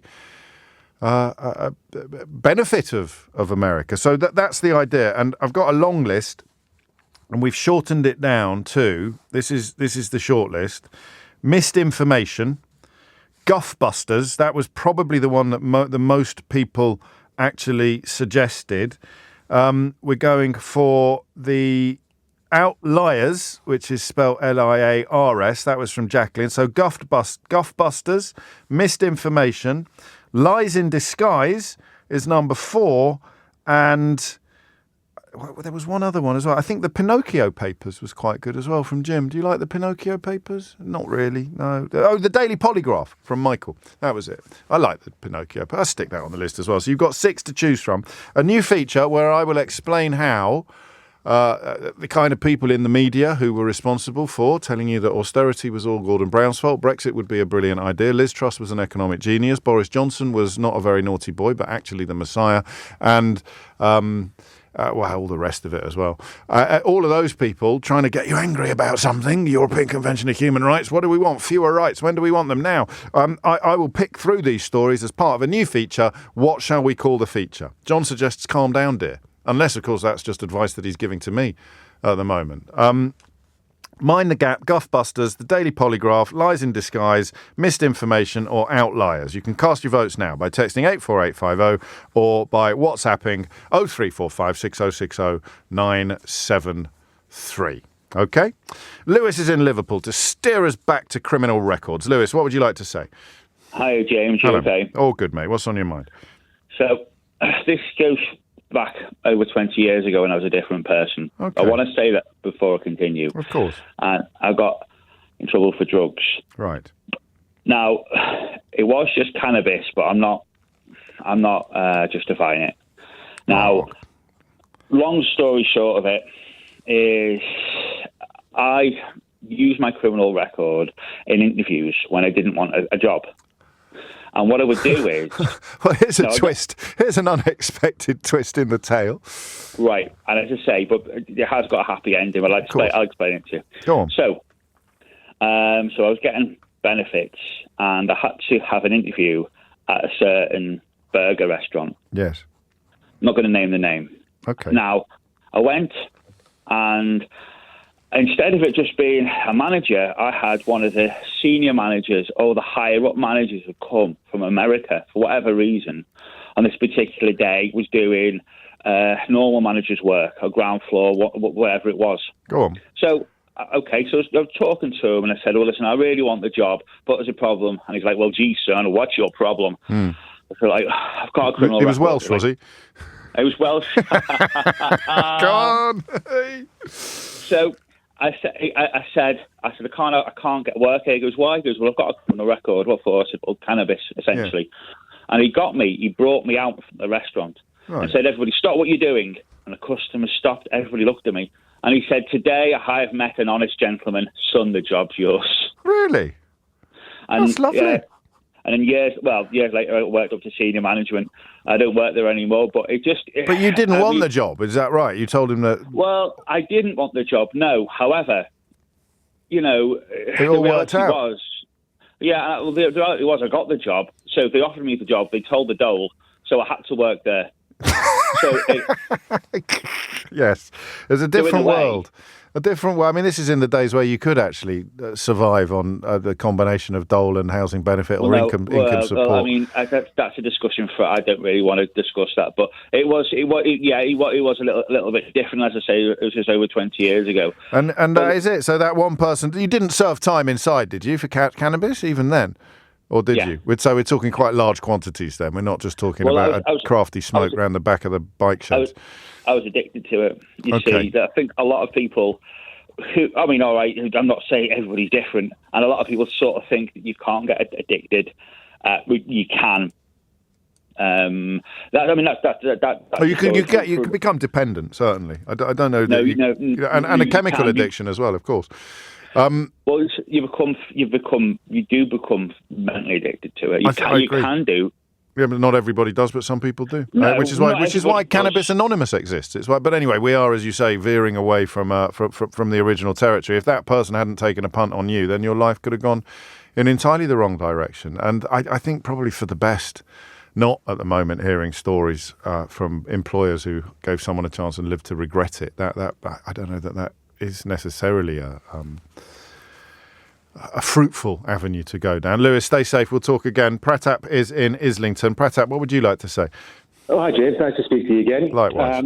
I have a supplementary perspective on this conversation because once a week I go to Pentonville Prison in Islington to volunteer with a rehabilitation program that aims to reduce reoffending by teaching inmates and in men's prison, by teaching the men how to cook and the skills they need to run a street food business. And it is an absolutely phenomenal charity that does this work, and I've actually seen the benefit of it with quite a lot of the inmates that have done the program on the inside, who then go to have jobs within hospitality on the outside, and they get given the same sort of community feeling and sort of family feeling within hospitality and any other job really that they have when they are in prison. So I think it's quite important for any employers or anyone employing ex-convicts to understand that once you give these inmates and these ex-cons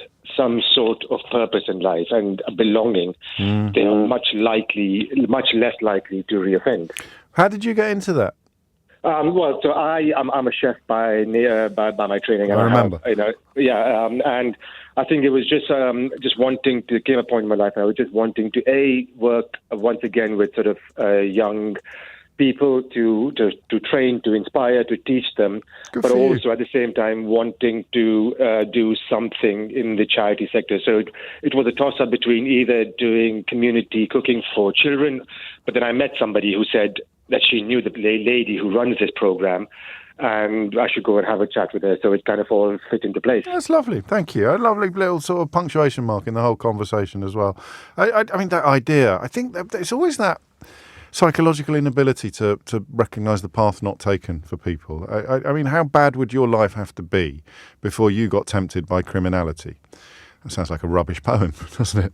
But I don't know why I've always found it easy to imagine having that sort of lots of things that would not push me towards criminality, but it's not beyond the realms of possibility that the cards you're dealt in life might have been so awful that you became more exposed, more vulnerable to temptation than you would have been given the life that you have led.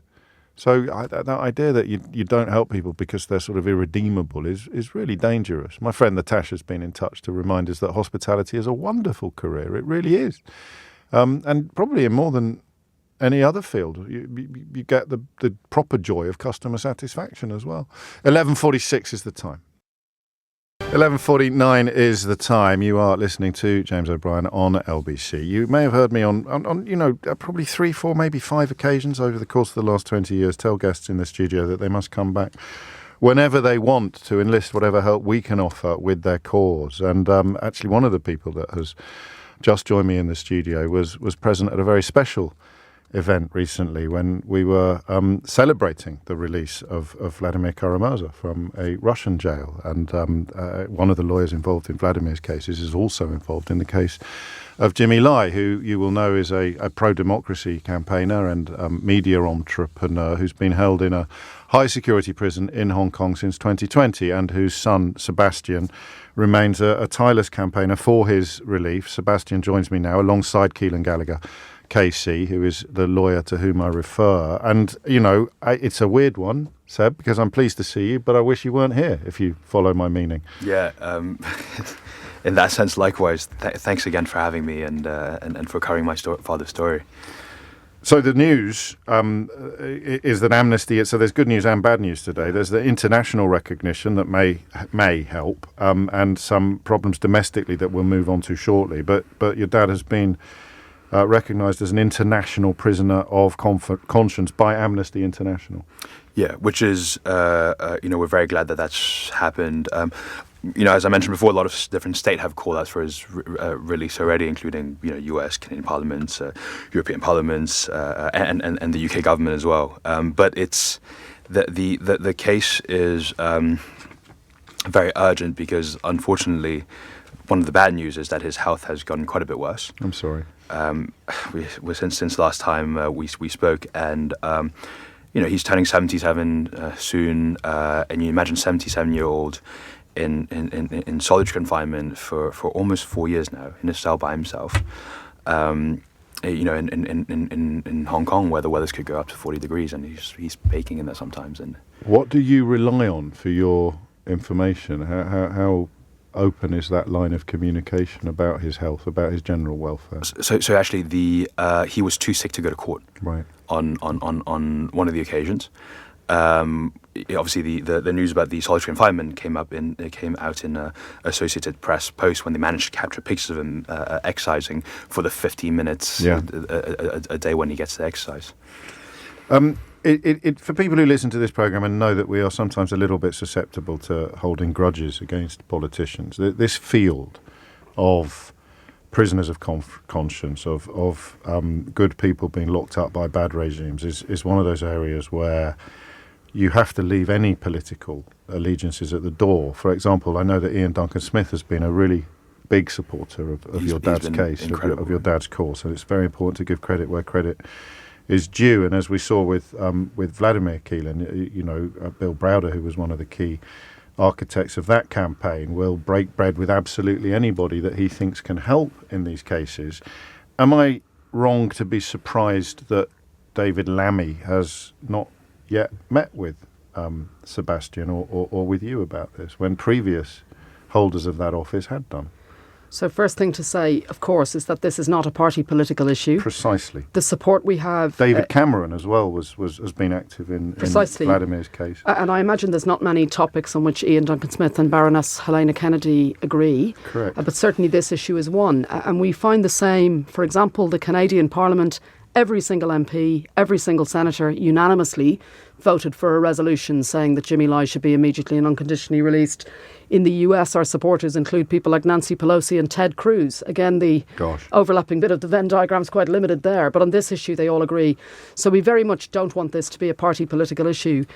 We did have strong support from Labour in opposition, both from David Lammy and from Catherine West. Yes. And indeed, this time last year at the Labour Party conference, you might recall that David Lammy welcomed Nazanin Zaghari-Ratcliffe and Richard Ratcliffe along to say that Labour was going to take a very strong stance in relation to political prisoners and British nationals detained abroad in government. Now, we know they're a new government. They've had a number of months to get their feet under the table. We're 4 months in. We haven't yet met with David Lammy. We've made crystal clear that we expect to see the Foreign Secretary to discuss this case and how we can secure Jimmy Lai's release prior to any trip to Beijing.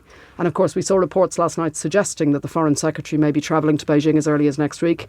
If that's the case, he's got 48 hours to meet with us. I know he listens to LBC. He used to work here. So, David, come on, mate, get your finger out. This is increasingly urgent for the health reasons that Sebastian alluded to, and veering into the realms of hypocrisy for the reasons that Caelan has just described with regard to the words that were being offered up in opposition, not necessarily being turned into actions in power. How much of it do you think is excusable on the grounds of being new to the job? Well, we're not going to criticise them until we see what happens. Right, but we're you can't hopeful really go to Beijing until you've actually had an opportunity to put your case forward. And what would you say to David Lammy? Because he will be aware of the facts. He will be across much of the detail. What do you do when you get time in a room like that, Sebastian? How do you plead your case, your dad's case?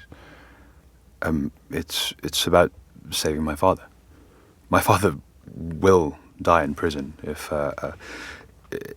something isn't done urgently. If the UK doesn't, if David Lammy doesn't take this case with the utmost priority, and I want him to bring my father home, bring my father here in the UK, where he could retire, spend time with his family, play with his grandchildren, go to the markets, and just have the life that this man deserves, a life that he could have had, but he decided to stay in Hong Kong when it mattered, because he knew that by staying he would act as a lightning rod for his staff, and he stayed there to defend his staff, and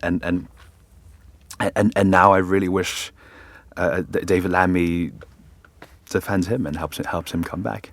You need, and I know this partly through my dealings with people like you two, you have to be very careful about what you say in all sorts of scenarios. There'll be issues with family who are still in Hong Kong. There'll be issues with politicians here who you don't want to alienate or upset. So you don't have to answer this question. But were you optimistic when David Lammy got the job of Foreign Secretary? Did you think that things might start moving even faster than they were, or start moving at all in a way that they weren't previously? I was optimistic. Yeah, I met David Lammy when he was Shadow Foreign Secretary, and I truly believe that he's a good man and wants to do the right thing. And in this case, it's a very simple case.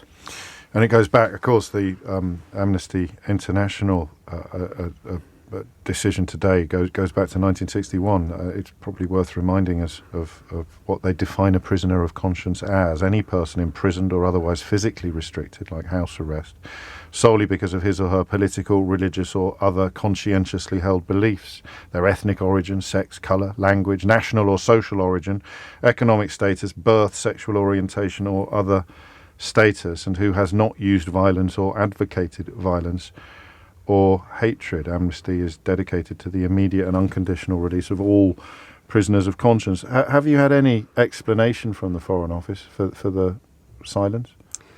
In short, no, not a convincing explanation. I mean, the bottom line is here that we, of course, recognise that the Labour government, just like the Conservative government before them under Lord Cameron, have a position that Jimmy Lai should be immediately and unconditionally released. So their high-level position is the right one. The key question now is, how do you convert that principle into practice in an effective way? What's the strategy to actually get this man released? As you've heard from Sebastian, time is not on our side. He's 77. He's been in prolonged solitary confinement for nearly 4 years. The international evidence base is clear. That poses a serious risk to the life of any elderly prisoner. Because he's diabetic, that's all the more amplified. And frankly, we're worried that this brilliant British man, prisoner of conscience, is going to die in prison before the strategy gets ironed out by the Labour government. So more needs to be done quickly. Yeah, well, more needs to be done quickly. And you could start with a simple enough meeting with you two, couldn't he, really, David Lammy? Certainly, as you said, before making any of these mooted visits to Beijing or these sitting down with senior Chinese politicians. Keelan Gallagher, thank you always. Sebastian, as ever, I wish you well. You know that I do, but I wish that you weren't in the situation where you need to take me up on that offer of always having a microphone ready for you when you want to plead your father's case. God bless. Thank you. Thank you. It is coming up to 12 noon. You are listening to James O'Brien on LBC. Lai, if you're interested in finding out more about Jimmy's case, it's spelled L-A-I, so just a simple Google of Jimmy Lai, L-A-I, will give you access to all the information you need to understand why this is such an extraordinary case and why David Lammy's lethargy is so disappointing for so many people. It's 12 noon.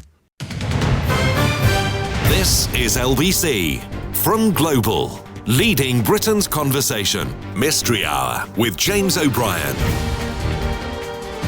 3 minutes after 12 is the time. And talk about change of gear. So we move now to the funniest part of the week, or the most reliably funny part of the week. We do occasionally surprise ourselves with the laughs that we have together, but not very often. It's Mystery Hour, your weekly opportunity to achieve the sort of satisfaction not ordinarily available anywhere else on your radio dial. And you've got a chance to get through. 2 phone lines free at the moment, which is what happens if we take a guest in that last section of the previous hour, because I, particularly if we're having a conversation as important as that one, I feel it might be a little bit inappropriate to start geeing you up for the fun and frolics that follow on a Thursday afternoon. So if you've got a mystery that needs solving, a riddle that needs unravelling, an enigma that needs addressing, then you know what to do. The number remains the same, and if you hear somebody else ask a question to which you know the answer, because of course you're never, ever, ever allowed to look stuff up, then you ring in and provide it.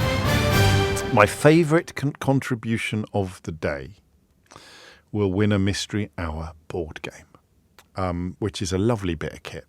Hours and hours and hours of fun for all the family. You can adapt it as well. You don't even need to play the board game. You can just use the question cards for a sort of a game in the car or when you're on the move. And you can find the full terms and conditions for the competition at lbc.co.uk. And you can find out more about the game itself at mysteryhour.co.uk. It's all there. That's it, I think. That's all the terms and conditions are at lbc.co.uk. You can buy the Mystery Hour board game at mysteryhour.co.uk. The phone number is 0345 6060973. My inbox is full of guffbusters at the moment, although missed information is in a close second place. I think we'll crack on. We'll start with David, who is in Cambridge. David, question or answer? Hello, James. Hello. It's a question. Carry on. So my question is, Yes. when we talk about the composer Ludwig van Beethoven, Yes. we refer to him by a surname, which is Beethoven. However, when we speak of the painter, Vincent van Gogh, Yes. we say Van Gogh. We do. So my question Van is, Gogh. why is it, Van Gogh. Van Gogh. My question is, why is it not Van Beethoven, or why is it not? Well, why do we not just say Gogh or Goth? Goth. Goth. Goth. That's Welsh. That's Welsh. Well, one is German and one's Dutch. That was one of my previous thoughts, is that Beethoven himself was German, but I believe he has Dutch heritage. My other thing was that, could it just be personal preference that Beethoven just went, call me Beethoven? Well, yeah, call me Beethoven, or Beethoven is already quite a big name. It's already got 3 syllables, whereas Van Gogh just sounds wrong, doesn't it? That fantastic artist, Gough. Vincent Gough, Vinnie Gough. Does that Van Gogh? I mean, I don't know. That's a great question, actually. That's really got me thinking. It was one that my wife asked me, because we started watching the Ludwig drama series on BBC. David Mitchell's what do you think of it? It's very good. Is that where are you up to? I finished it. No, stop. I'm only in 3. I'm up to 3. I just did the one in the hotel. I finished it. That's all I'm going to say. Okay. And you still love it? Oh, I can't wait. I think it's one of the best things that's been on in a long time. Did you watch Professor T with Ben Miller? I didn't. It's on my list. But mate, I tell you, if you like Ludwig, you'll love Professor T. These shows are like someone has read my mind and made television detective dramas that are designed to delight me. I love them both to pieces. But if you haven't watched the other one, you'll love it. Trust me. So you're watching Ludwig with David Mitchell, one of the best things this year so far on the telly box, and you thought to yourself, why? Or she thought to herself, why is it Van Gogh and not Van Beethoven? Absolutely. That's literally, we just sat in front of it, and I thought, I'm not going to put my phone in front of me and Wikipedia it. I'm going to call up Mystery Hour. I might not have found it, even. I mean, we're leaving Van Morrison out of it for now, are we? Yeah, for now. Okay. And Van Damme. I was watching the old episode of Friends the other day that Jean-Claude Van Damme pops up in, and that's a classic as well. But I digress. Do you think I watch too much telly? I know. Why is it Van Gogh and not Van Beethoven? 0345 6060 973. Elliot is in Perth in Australia. Crikey, Elliot, question or answer? Hello, mate. Question, please. Carry on.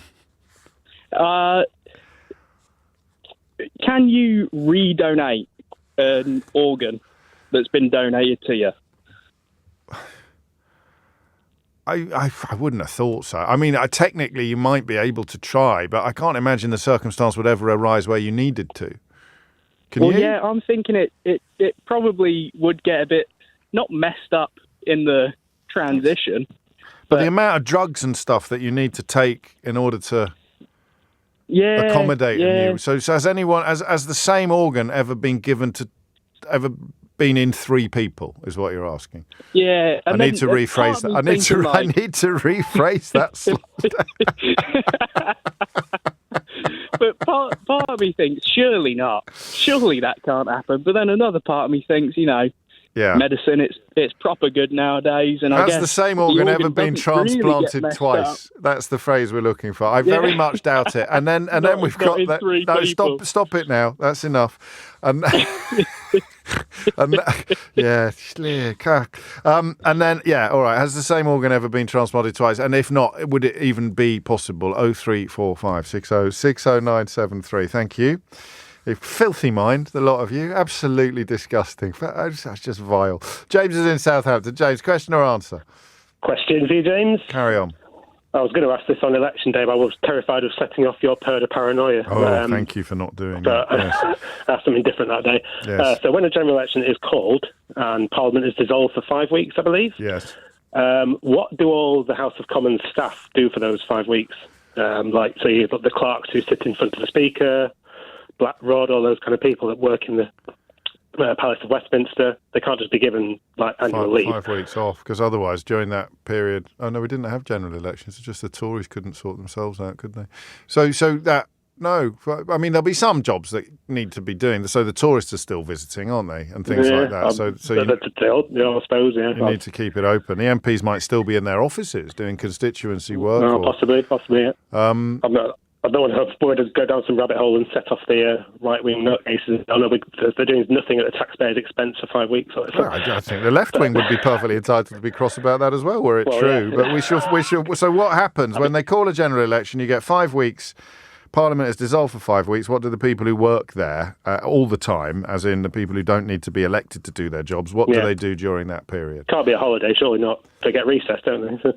Yeah, you're on. 03456060973 is the number you need. Robert's on good form today. Deliberately good form. A lot of you enjoying the accidental good form that we stumbled into a few moments ago. He says, George Michael sang about an organ being donated twice. Last Christmas, he gave away his heart, and the very next day, they gave it away. It's a very good point, isn't it? Gareth is in Lowestoft. Gareth, question or answer? Good afternoon, James. First-time caller with a question, please. Welcome, Gareth. What is your question? So I've noticed that dogs tend to go round and round in circles before they either lay down or do their business. Yes. And I wondered why. I think I know. Have we not done this before? I've heard a couple of theories, so we'll give it a go. Well, I think we've done this. I don't know if there is a definitive answer to this. I've got a feeling we've done it before. Are they not just making sure there's no prey around, no predators around, before they do something that demands a level of relaxation, like having a snooze or having a poo? But why would they then do it on a concrete patio or a wooden? Well, because it's evolution. It's an evolutionary reflex. So they're just going to do it anyway. Checking for snakes. Possible. I don't know if we're going to get any of those in my lounge. With a lot of animal behaviour issues. It is, for rather obvious reasons, impossible to go definitive. Do you know what the obvious reasons are? The ones I've heard, the one you've just suggested, the other one is aligning with the magnetic field, but then I'd expect them to all end up pointing the same way, and they don't. That's bonkers. It's definitely not that. But can you work out why it's almost impossible to ever go fully definitive on questions like this, Gareth? The mathematical variety of everything, probably. No. Don't enlighten me. You can't ask the dogs. Yeah, good point, well made. Thank you. That is, I'm not even joking. That is why it's the animal questions are a bit different from the human questions, because you can't go back to the source, as it were. Mags is in Bow. Mags, question or answer? Question, please. Carry on. Okay, why have I got a bad sense of direction? Not just me. I know other people have, but I get lost a lot. I follow the blue dot. Yeah, I do. And I'm quite bright in some ways. Yes. But I am. I believe you. Well, I feel like I've got to convince you now. But no, you don't. I am. Well, you do need to convince me you've got a bad sense of direction. So and it needs to be relative, doesn't it? It needs to be compared to someone else. So what are we talking about? Okay, I've got lost a lot, but once I ended up nearly in Scotland because I missed the turning for the M6. I know you don't like road. But that's not bad. That's not a bad sense of direction, is it? That's just not being very good at reading signs. Well, no, I just missed the sign. I kind of got I don't know if I acted, but if I find the blue dot on the Google, I can usually follow it. But if you said am I north-south, you know when the man says you have to go north or southeast or whatever on a Google thing? Yeah. I don't know what that means. I'd like him to say, can you just pull out behind the car and front it? I'd like. What about when you're on foot? What about when you're on foot? Is it? I get lost then too. But I mean, I get there in the end, but I leave an hour earlier than most people. Really? I think. Really? It's that bad? Yeah, I do. Well, not that. Well, I suppose is it that bad? I think a lot of people do. Well, I meant it's that bad as in it's an hour bad, as opposed to 10 minutes bad or 20 minutes bad. And it's so common and so reliable. Quite a lot of people are wondering whether ADHD might have something to do with this. Has anyone ever suggested that to you before? Oh, I don't want another diagnosis. No, I've got enough going on. No, I don't want to. No, I don't. But I mean, it's not a question of what you want, Mags. It's a question of what the answer is to the question. Oh, I'd have to get an NHS doctor to look at me then, and that could take months. No, well, it's not. I don't know if it's necessarily going to improve your sense of direction, but we're trying to work out why you may have a below average sense of direction. I don't like being below average, but I suppose I have. Well, you've rung me now, and you phone me up to tell me you've got a bad sense of direction. Well, I feel worse now than I started. Well, I don't want to be below average. But what do you think you are if you've got a bad sense of direction? I don't. Well, I probably am. Yes. Okay. Obviously, if you've diagnosed me now, I mean, if I could get a doctor's appointment as quick as this, I'd be laughing. I'd tell you to get lost. Mags, but you'd have done that anyway, wouldn't you? I'd have done that, yeah. It's 12:15. Why does Mags have a bad sense of direction? Is there any way we can be confident of anything? And we can't veer into the realms of amateur diagnoses, can we? Why do dogs circle before they sleep? What do House of Commons staff during the 5 weeks of dissolution after a general election has been called? Has an organ, is it possible to transplant a human organ more than once? And why is it Vincent van Gogh, but not Van Beethoven? When you know them only by their second name, by their surname, one is Van and one is not Van. It's 12:16. Mystery Hour on LBC with James O'Brien. 12:18 is the time. It's quite nice on the subject of a bad sense of direction. Roz's son once rang up to say he was lost. She said, "Where are you?" He said, "In a phone box." I said, "What can you see?" I managed to track him down and I can't tell left from right. I have to think it through every time. I assume that it is something similar for Mags. Quite a few people getting in touch to say that it's von Beethoven, not Van Beethoven. It's not. I mean, it might well be that you can have either in German. I don't know. The von was always a sign of was it not an aristocratic thing? I don't know. Prussians were more likely to be Vons. I don't know. But it's definitely Ludwig van Beethoven, familiarly, popularly. Doesn't mean it's one or the other. And, of course, really, you don't need to distinguish Vincent van Gogh from a Hollywood St. Bernard dog, whereas Ludwig van Beethoven should be known as Van Beethoven in order to distinguish himself from the film about the dog of the same name. In fact, several films. One of those films that had more sequels than you could possibly credit until you look it up. But anyway, it's still on the board. Dave's in Andover. Dave, question or answer? It's a question, James. Carry on. How are you, anyway? That's a very easy one. I'm very well. Good. Hang on. My question hang on. is... There we go. Thank you very much. Next caller, please. Oh, I'm sorry, that wasn't your actual question. No. Go on, then. It's acute aggression. Where does that come from and why do we do it? What? Acute aggression, like biting babies' feet and things like that. What is it? I've never heard of it before. You know, like when you bite babies' feet? Not really, no. You've got that kind of want. And I see. Yeah, like, yeah, you're so gorgeous. I love you so much. That kind of thing. Yes, it's called acute aggression. Is it? Are you sure? That's the thing, is it? You haven't just made that up? No, it's called acute aggression. Oh, well, stop saying acute aggression. I know what you think it's called, but I'm just establishing. When did you first hear this phrase in the wild, as it were? I don't know, actually. I think it was a wife. I think you've made it up. I think she's made it up. I don't think so. I've heard it a few times. Are you sure? Yeah. Yep. Fun. Okay. So, yeah, what's the purpose of it? I mean, it's play fighting. So if you're learning motor skills, aren't you? Like I don't know. I'm thinking out loud, Dave, and I'm highly unlikely to get another round of applause. That would be a first. 2 rounds of applause on the same call. Have we ever done that before? It'd be extraordinary. The first question was very, very easy for me to answer, although impossible for anybody else to answer as well, which makes it even... I should have got a Ray Liotta, really, shouldn't I? Who else could answer the question, how am I today, except me? No, you couldn't, because I might be faking it, Keith. This cheery exterior may mask a world of suffering. May mask a world... I may be dying inside, mate, just because I present to you as... colleague of the year. Yeah, you could give your opinion about how I am, but only I know how I... Anyway, poor old Dave sitting there waiting for an answer about cute aggression.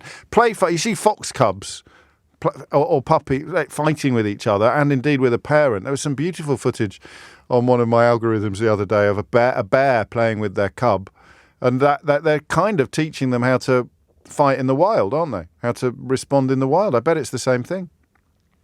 Could be. I can't think of anything else it could be. Can you?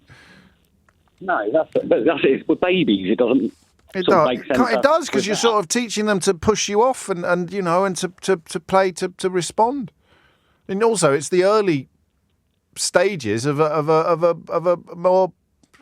tickling and you know, play fighting and all that kind of thing. I'll put it so. Cute aggression is a phrase I have never come across before, but the question of what is it all about is a good one. If it's real, what are we going to do if it's not a real thing and your wife made it up? I don't know. I've never been there before. We'd be in uncharted mystery hour territory. Dave, stay tuned. We'll find out for you. Andrea is in Huntley. Andrea, question or answer? Andrea. Well, Aidan's in Barnes. Aidan, question or answer? Question, please. Carry on. I've recently sort of flown back from Nashville and had to fly business or pleasure? several times. Yeah, okay. But business or pleasure? What staggers me, and I promised I would ask the question to a colleague. Hello? Hello? Hello, can you hear me? Business or pleasure? Oh, pleasure. Oh, okay. Yes. Carry on. I thought you might be a country and western musician. I promised I would ask this question of a colleague. When we loaded onto the plane, and the plane was leaving late and they were in a desperate rush, they load in the most inefficient way possible by loading the priority passengers first and the people way down the other end at Group 9 last. So everybody gets in everybody's way, trying to get on and knock people on the head with their bags as they go past and putting bags up into the overhead lockers. And then when you get off the plane, they unload the other way. They unload from the front to the back, and it's very efficient. So I always wondered why they do it that way round when it seems to me the most sort of inefficient way possible. And I promised I would try and get an answer. You kind of lost me halfway through. Okay, so when you get on a plane, when you get your boarding pass, they tell you you're in a boarding group. Yes. So when you're getting onto the plane, they go, right, we're going to board Group 1, and then they gradually work their way down to Group 9. Right. So Group 1 goes on first, then Group 2, 3, 4, then 4, 5, 6, and 6, 7, 8. That's not an opinion, that's counting. So everybody's getting onto the plane, they're carrying their bags, and they're held up because people in front of them are trying to find space in the overhead lockers, and everybody's just standing there like idiots waiting for people to get out of the way. So I thought they put the back group on first. No, they don't. Do they not? No, everyone I've done recently, the front group gets on first. On some planes you had two doors. You'd have the front and the back, but you're talking about the front goes on first. Yes. I suppose that the people up the front, if it's a smaller plane, have paid more, so they get on first and sit down. Yeah. And then they carry on peeling towards the back rather than starting again, having got the... But then you've got business economy. You've got all the people who've paid a little bit extra are nearer the front. Yeah, but they get the privilege of going on first because they paid a little bit of extra. Yeah, so they charge priority more. They're in everybody's way. Everybody ends up standing in everybody's way as they try to load. But when they unload, obviously, priority gets off first, so that's nice for them. Yeah. But everybody, but it's just so much more efficient getting off than it is getting on, and I don't really understand. No, nor do I. No. Oh, that's good. Could it be that if everyone got on the back first, then the front of the plane would tip up? Well, unlikely. No, but that's unlikely. It's unlikely. So my friend yesterday, I was so upset. It's oddly, I could perhaps have, if David asked me how I was this time yesterday, 4:00 yesterday, I'd have been very sad. So one of my very best friends in the whole world lives in Australia, and she was flying in to London yesterday, and I had time to see her, and she managed to miss her plane in Helsinki. Oh no! I literally missed it, and they got to the gate, and they stood at the gate watching their own bags being taken off the plane. So I presume there's laws about, I was going to do this as a mystery hour question, but I forgot. Once the door has shut, I presume that they can never ever open it again, even though it took a lot more time to get their bags off the plane than it would have done to open the door and let them get on again. But that's nothing to do with what you're asking. No. I mean, I've got every flight I've been on lately has been a disaster. But what are you going to do if it's true and it is about keeping the plane level so it doesn't tip up? Well, then that's an acceptable excuse. But in terms of having to file very slowly and doff your cap as you go past the people in first class pretending not to notice you. Yes, that's right. Yes. Sort of averting their gaze and just casually getting on with their kind so it's not an envy thing. Yeah, no, definitely not. It just seems incredibly inefficient. Given all right. that why do they load planes? Why do they load planes in a way that increases inconvenience? Yes. You're on. What were you doing in Nashville? I was at a Star Wars convention. Oh, how fantastic! Really? Yeah. Oh, wow! Just as a punter, you're not an Ewok or anything. Not exactly. No, I've been a creature performer in a lot of the recent sort of output. So, what creature have you performed? All sorts. Well, go on. What's your favourite? What's my favourite? Yeah. Well, if anybody knows, two tubes will be recognisable to people. Two tubes? Two tubes, yes. From the number, which one was that? Rogue One, Solo, and Andor.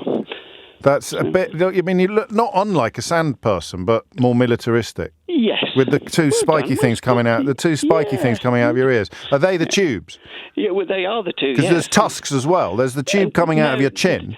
No, there's no. There's one going in that sort of is a breathing tube, and then two that sort of drop underneath. Yeah, so it's ironic. I've really got three, but there you go. Tubes. Yes. Benthic. Well done. I like Star Wars. You're Aidan Cook. Yes, I am. How cool is that? Why didn't you open with that? Well, why open with that? So you're coming back from a Star Wars convention and you're looking at. I mean, how does that work? Because surely I could turn up at a Star Wars convention and claim that I was inside that costume. Well, yes. In fact, I mean, I've done about sort of 30 different creatures over the last sort of 10 years. But Two Tubes is your favourite. Two Tubes is the one that's most widely known. Tubes to his mates, really. Yeah, no one calls him Two Tubes, just Tubes. It's a bit like the Van Gogh question. So when did we drop the two in Two Tubes? It was in a scene in Andor between Forrest Whitaker and Stellan Skarsgård. Of course it was. Where he called me Tubes. Tubes, my man. Tubes, my man. Oh, what a moment that was, Aidan. Hey? It was actually one of the highlights of my Star Wars career, to be fair. Oh, what a great call. Thank you. What can we give Aidan? Can we go? Because it's not Ray Liotta territory. I don't need no. No, I know you don't, but don't we have any? Don't we have anything? What have we got? We haven't got. I feel like I should have some merch, but you've probably got merch coming out of your ears. You're in Star Wars, for God's sake. There's more merch than you could shake a stick at. I mean, is it a spoiler alert to reveal what happened on Jeddah?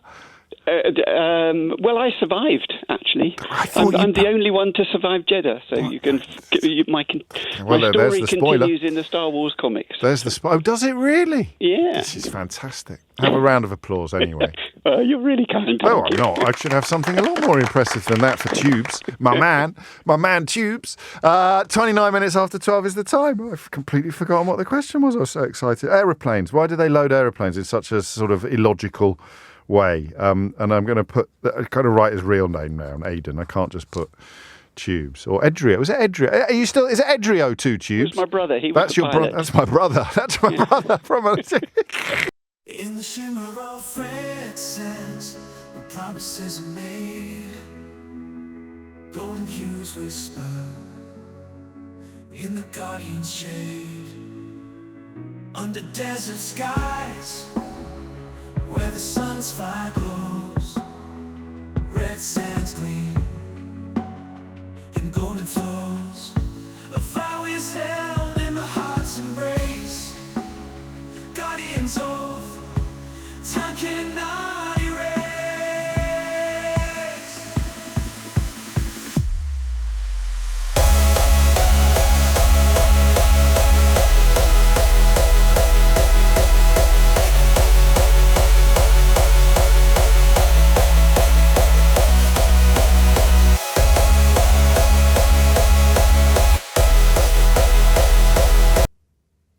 I'm not doing anything. You're trolling me now. Their phone lines went down earlier. You pause like that at the top of a call. I think the whole station's gone south again.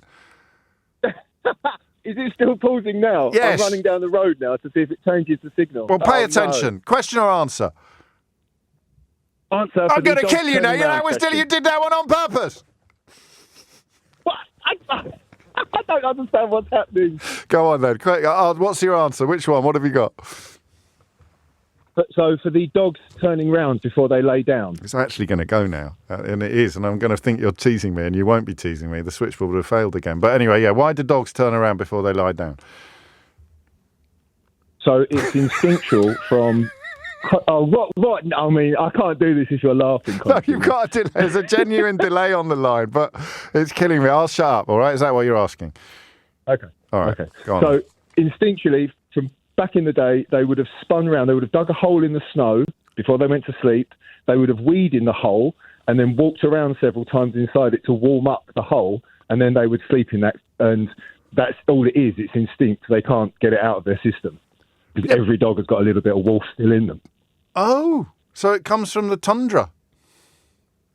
Yeah, essentially. Before they sidled up to man sitting by his campfire, they all slept underground in little holes in the snow. And the wolves come from the cold part. Are we sure about that? I mean, surely, if that's where they all started, Well, I love that. I don't know if you could ever prove it, but what are your qualifications? So, long-time dog lover and dog owner, but equally went to a husky farm in Norway last year, and my children expressed shock and horror at the awful smell, and we asked the guy what it was, and he explained that that's how the huskies sleep. They still do it. They sleep in a puddle of their own pee. Yeah, so you're stroking these huskies, having a wonderful time, realising you're absolutely covered in husky pee. They're such cute dogs as well. I had no idea. Just very smelly. That's a lovely answer. I'm going to give you a round of applause for that. I don't think you can go definitive. I think in the past other theories, you're never going to be able to prove it. But that is at least one reason why it happens. Yeah. Lovely stuff. Thank you very much. Oh, yeah, so they were creating a little cubby hole, a little dentation. Dentation? I've just invented a word. Have we got the clip of the newsagents doing Get Jim a Jingle? Were you aware of this? Are you aware that the newsagents are trying to muscle in on my popularity? But have we got it? Can we have a listen to it? Have we got it ready? Let's have a little look at that. Yeah, pardon? Can I have a listen? Can I hear it, please? We're not normally a campaigning podcast, but we've been made aware of a particularly deserving and slightly harrowing case of a radio presenter who feels slightly neglected. So we thought you'd want to listen. The last time I asked for a sound effect was 10 weeks ago, and it still hasn't arrived yet. You know, when the newsagents ask for something, they get it half an hour before they asked for it. I don't know if you listen to the Newsagents podcast. If Emily Maitlis asks for something in this building, she gets it half an hour before she asks for it. I've seen her sit down at her desk to discover a cup of tea that was made half an hour later, because they were so keen that it be hot when she sits down at her... You come in, you ask for a sound effect, and they've got it half an hour before they asked for it. I asked for a sound effect for Idiot's Corner, just like a slamming door or something like that. I could even have done it myself. Here you go. You wouldn't have recognised that voice, that is but very that was sad. a little-known LBC presenter. Trolling me. James O'Brien. Trolling me. Pluck that name just in case he ever makes it big one day. I didn't know you were capable of time travel. She is. Yes. With your tea in particular. Yes. Yeah. And luckily, he doesn't feel bitter or twisted about that at all, does he? No, he's not worked up. As you can see, what he's genuinely aggrieved at is his lack of a jingle, lack of a sound effect. So what we thought, actually, is that you, our listeners, could help James with the cross that he's bearing. So today we are launching the Get James a Jingle campaign. Jim a Jingle. Get Jim a Jingle campaign. Some negative connotations there, but not Jingle. Get Jim a Jingle campaign.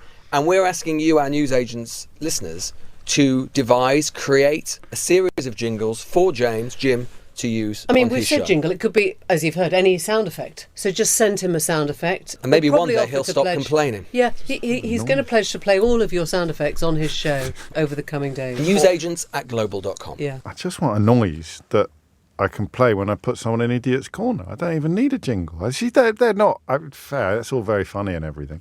I feel like Roy Keane now. That's all very funny. Yeah, great. It's very funny. But it's true. Have we got a sound effect yet, Keith? For the Idiot's Corner? And we haven't got a jingle for the new feature yet, which is probably fair because the new feature hasn't got a name, so it'd be quite hard to give a feature to a new... Are we going to decide what the new name is by the end of the show today? It's narrowing down to Guffbusters and Missed Information, isn't it?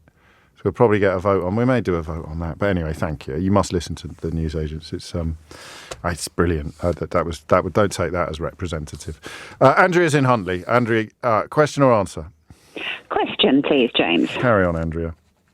Why do we never say whelmed? Same reason we never say combobulated.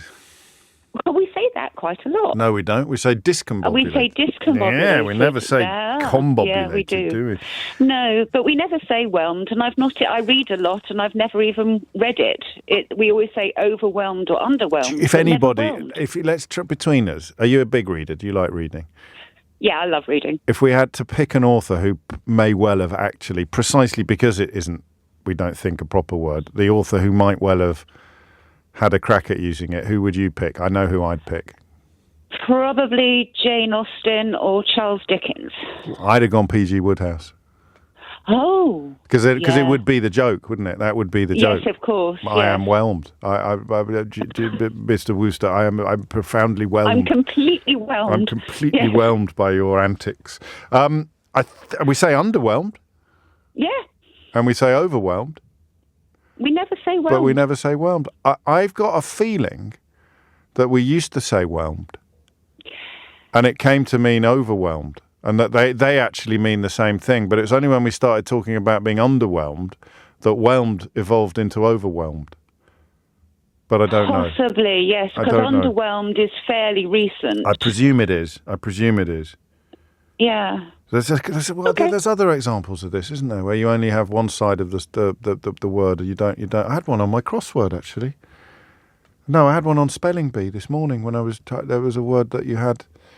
Oh, I can't remember what it was. I put it on the board. Why are we never whelmed? Why is whelm a word? Is whelm a word? Yes, is whelm a word? Is whelm a word? That sounds like the opening bars of In the Jungle by Tight Vit. Doesn't it? It does is Whelm a word? yeah. Is Whelm a word? Is Whelm a word? Is Whelm a word? Is Whelm a word? Is Whelm a word? So are you going to do the falsetto for me, Andrea, or not? No, thank you. Oh, come on. Is Whelm a word? Is Whelm a word? Is Whelm a word? Is Whelm a word? Is Whelm a word? In the jungle, the mighty... No, all right, just me. I can't believe you left me hanging there, Andrea.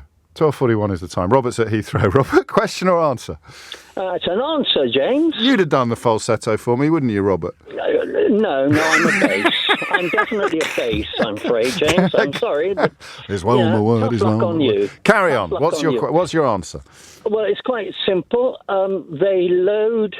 They are required, under their service level agreements, to board the disabled passengers because they take longer to get on. Yes. And then, of course, money comes into it. Yes. So if, James, you've paid me 50 quid and slipped it into my hand, you get next, right? Yes. And then everybody goes on in seat order, so they load then from the back. Yeah, why from the back and not from the front?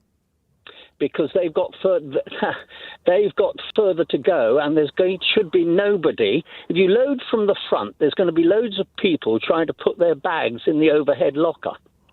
Right? But the question was based on the idea that they do let people on before, so that you have to get past them to get to your seat. Yeah, no, because if you load from the back, right, those passengers then go back and sit down, right. Then the next lot come in, and when the aisles are clear... No, but the question was contingent upon the idea that they put people before in the seat, like 3, 4 and 5 go on before 6, 7 and 8. It depends which way they're loading the aircraft. I suppose so. So you've got the priority passengers, then you've got the paying passengers. They all get on first, but they don't then say seats at the back of the plane get on next. Well, it depends how busy the aircraft is. But you see, what people don't realise, and with my life dealing with this, is that they have about 15 minutes to fill the aircraft. Oh, yeah. And when they close the flight... They close the flight because basically the pilot has shut the doors, right? Has started to pressurize the aircraft, and is going to pull back as soon as possible. Because if he misses his slot, it costs. I know that. I dread to think. I mean, it costs an absolute fortune. But but it doesn't seem to be done in the most efficient way. That was the point of Aidan's question. It's not done in the most efficient way, but it's done in the way that's most convenient to the airline. He's okay. Qualifications? I'm Buddhist chaplain at Heathrow Airport. I saw they're all listening. They're all coming on. The Buddhist chaplain at Heathrow Airport. Yeah. Wow. And so, I mean, I'm dealing with the fallback of angry passengers who've turned up as the flight closes, can see the aircraft at the gate. Yes. And go ballistic. That was my friend yesterday in Helsinki. Yes. They can see their bags taken off. Correct. And believe me, because everything is tagged, to tag to get your friend's bags off the aircraft is really very quick and simple. Oh. They know exactly which pannier it's in, so they just go to that pannier and take her bags off. Oh. Much the quickest. Takes them about 5-10 minutes. Why do you, as the Buddhist chaplain, end up having to deal with all these people? Is the idea that you would be best at calming them down? No. Well, I've never missed a flight. My friend yesterday, Soph, who missed a flight in Helsinki, I bet she didn't. I'll ring her after and check. But I bet she didn't say to herself, do you know what I need now? I need a good chat with the Buddhist chaplain at Helsinki Airport. So how do you end up in the frame for this kind of passenger management? I end up in the frame because, to be quite frank, yes. the staff take so much abuse from the travelling public. They do, and it's disgusting behaviour. And really, I've heard things said, and I've seen people do things where, Steady. I've actually had to say to them, not you, of course, James, but James, if you don't pipe down, you'll be removed from the terminal. Good for you. And you'll be flagged, and you won't fly out of any British, European or American airport for the next 3 years. So that's karma. Just calm it down. Calmer. Yeah. What? Breathe deeply, James. Breathe deeply. Do you take it in turns with other chaplains? So. Oh, please. There's 22 of us. I'm not that selfless. No, exactly. So you might get a rabbi, you might get an imam. 22 chaplains at Heathrow. Yeah. I didn't know there were 22 religions. Or do you? Yeah. Well, no, of different. I mean, of the 9 religions, and 9. Of course we are operating. Who can name all 9? 24/7. But who can name all 9 now? Do you want me to start? No, I'll do it, and you can see if I miss. See what you miss. Go okay. On. So do we have several denominations of Christianity? So you've got Catholic. Loads of bloody Christians. Oh, jeez. You can't say that. You're a Buddhist. You're supposed to be at one with the universe. I'm ministering to the truth. All right, Catholic. Yeah. Anglican. Yeah. Do we do Church of Scotland in No, Heathrow? it's all it's all. It's all under it, so it's all covered by the Protestants. I mean, only one Protestant, or do we have a Lutheran, a Methodist, no, we Seventh-day have Adventist? Methodist, What? No, don't stop! I'm trying to stop it. I'm trying to do it. All right, so go on. Catholic, and then you've got an imam. Do you have a Sunni and a Shia imam, or do you just just one? One imam, one rabbi. Yep. One Buddhist. That's you. Me. Yep. That's 5. Yep. Hindu. Yep. Sikh. Yep. Do you know what the other 2 are? Don't say them yet. Yeah, all right. Listen, don't say them. Have you got them in your mind? Do you know the 2 that I've missed? Yes, I do. All right. Jehovah's Witness. Do you have a Jehovah's Witness there? No. No. Okay. Unlucky Jehovah's Witnesses. You don't have like Moonies or anything like that. Or, No. Scientologists? No. They have to be mainstream. All right. Don't say that. They'll sue. That's incredibly litigious. They will. Yeah. Okay. So they are mainstream. Thank you very much. Yep. They just don't, as yet, have representation in the chaplains department at Heathrow. So there's 7. 2 more. You don't have like Wiccans or pagans. They're not mainstream. No, you're missing 2 Indic religions, and I'm really appalled. Indic. Yeah. Indian religions. 2 Indian religions. So we've had Hinduism, we've had Sikhism. Buddhism you've had. We've had Buddhism, and there's 2 more Indian religions. Oh, this is Jainism. Yeah, that's one. What's the other one? Jainism. Do you want a clue? Yeah. What about Bohemian Rhapsody? It was Freddie Bulsara. What religion was he? I knew what was he? Oh, was he Zoroastrian? Correct. Is that you've got a Zoroastrian chaplain at Heathrow Airport? No, we haven't. Oh, make your mind up. No, all right, but I'm just testing you, James. I'm just trying to keep you on your toes. So how many of those 9 religions have their own chaplain at Heathrow Airport? We're missing the Zoroastrian. By the way, they like to be called Macedonians. By the way. Okay, sorry. We don't have Jain. Jain. So 7. But we have practically everything else. So that's not bad. So there's 2 or 3 for each department, and you're on a sort of rota system.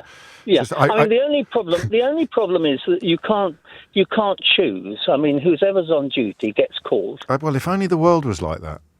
It is indeed, it is. But, it wouldn't be an easier play. Imagine how all the trouble spots in the world where religion is at the root of some of the difficulties would be if everyone you just take it in turns. You might get a rabbi today, you get an imam tomorrow, and you get a Buddhist on Tuesdays. Oh, I hope not. No. I don't want to end up in Gaza, thank you. Well, I don't know that anybody does at the moment.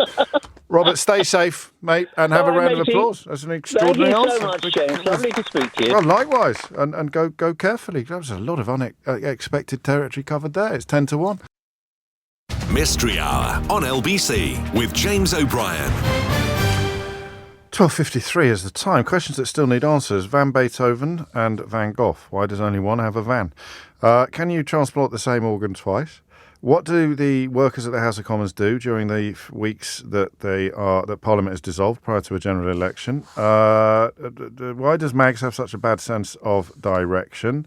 What is acute aggression? A few people suggesting that we've done that before, even though I thought I'd never heard of it, let alone done it. We've done the aeroplanes question. And why is Welma word? Is Welma word? Is Welma word? And okay, here's a prize. I mentioned something earlier which contains that song. And so far, Anthony is the only person to have noticed. That's an extraordinary juxtaposition of cultural references. Can anyone else know? Anyway, Alia is in Dublin. Alia, question or answer? Answer, James. Carry on. So this relates to your Beethoven and Van Gogh question. Da-da-da-da. So you've inspired me to do a bit of digging, and I have in my hand a copy of the selected letters of Beethoven. Okay. So I thought it was just worth having a look to see how he himself signed off. Okay. And basically, all of the letters I can see, he either just signs himself Beethoven or full name Ludwig van Beethoven. Correct. Except when he writes to his brother, when he's Ludwig, and when he writes to his son, and he's your affectionate father, is how he signs himself off then. Otherwise, just Beethoven. Yeah, that's exactly but right. But we don't know, how did Vincent van Gogh sign his letters? Well, actually, it looks like that's... certainly in his paintings, he signed just as Vincent. He did. So I haven't looked at his letters. I have to say it's outside of my area of expertise. But I've looked at some of the manuscripts in his writing, yes. So the symphonies, and there he's signing himself Ludwig van Beethoven, and I imagine that's what his publishers went with after that. So but, I mean, this is very interesting, but it's utterly pointless in the context of trying to get an answer to the question. Of why it's useful context in terms of looking at Beethoven himself. It's not. It's Van Gogh. Why is it Van Gogh and Beethoven? So the question is, why is it Van Gogh and not Van Beethoven? So we're none the wiser. I mean, I've enjoyed your contribution. If this was just a minute, if I was the late great Nicholas Parsons, it's Sue now, isn't it? I'd give you a point for the quality of your contribution, but it hasn't helped us. It hasn't edged us any closer to the. Well, that's fair. That's a fair point. Van Gogh is outside of my area of expertise, but it was certainly worth digging to look at Beethoven. So Thanks for sparking the thought. Well, I mean, I have a round of applause on me. Thanks. But we're still, even more confused now about why it's Van Gogh and not Van Beethoven. Cher is in Wimborne in Dorset. Cher, I was thinking about you earlier. Oh. Okay. I don't know what to make of that, but I have an answer. I was talking to Robert, the chaplain at Heathrow Airport, about Sonny and Cher. Oh. I know you've heard that joke a million times, but not in this, not with this level of context and timing, Cher. And there was me dreading that you might ask me to sing falsetto. No, well, I won't. What was it? Is Welma word? Is Welma word? Is Welma? No, carry on. We're not doing that. What have you got? Anyway, I'm going to hopefully help Mags feel better. Good. She gets lost because she's got dyscalculia. Yes. And I know because I have it. Dyscalculia. Dyscalculia, yeah. Okay, so bad with numbers, and that also extends into direction. Everything. Left Direction, and right. Sense of time, the chronological order. Absolutely, I can't tell my left from my right. I can't add up. Really? And I'm probably worse than Mags. When she gives herself an hour to find somewhere, I can completely relate to that. If we're in a busy pub... Yeah. Weatherspoons are my nemesis because normally you've got to go up a flight of stairs through several doors to get to the loo. I can go to the toilet, and when I come out, I'm like sweating, trying to think, how the hell do I get back to my table? Oh, wow. So, gosh. yeah, it's really, really bad. And obviously stress makes it worse. So the more Mags gets upset about it, the worse it gets. When did you put a name to it? When did you find out that was what When I was teaching. Really? Yeah, my team leader diagnosed it. And it was like, that makes so I'm sense. not just dumb. No, I would never use that word. But there it is. So I mean, likely to be a dyscalculia. And she said she didn't want another diagnosis, whereas you were quite relieved by yours. Yeah. If it indeed is a diagnosis, if it's just a colleague who says, I think you might be a bit dyscalculia. Yeah. We like that. Well, when you understand what it is, because simple things like I can't read maps. which my partner hates because he loves maps and he's constantly disappointed that we can't share that joy in his life. Aww. But also, my chronological memory. I remember things and say to him about it, and he'll say, no, that's the wrong memory and that's the wrong person. Gosh. So it really, yeah. But once you know, you kind of let up on yourself and also make things easier. So obviously I don't travel anywhere without my Google Maps. Which gets you through it. I love that. Have a round of applause on me. Thank you. What a weird mystery hour that was, in a good way, though. That was lovely, wasn't it? It's very hard for me to choose who to give the board game to. I mean, tempted to think that it could go in the sort of prayer room at Heathrow, but then people would be distracted from their religious observances. So I'm going to give it to Two Tubes. It's going to go to Aidan, the Star Wars star. And it's the Jean-Claude Van Damme episode of Friends also features the cast of Friends singing A Wimble Away. Because Marcel the monkey, who Ross thought was dead. Anyway, that was the something for everyone today. And if you don't believe me, well, you can listen back on Catch Up on Global Player, where you can also pause and rewind live radio, as well as listen to a range of podcasts. Because I bet there's been times, particularly in the last hour, where you thought your ears might have been deceiving you and what was unfolding on the radio couldn't actually have been happening. Well, it was. You can rewind and check. So download it now, the Global Player, from your app store or head to globalplayer.com. Coming up at 4 on LBC, it's Tom Swarbrick, but now it's Sheila Fogarty.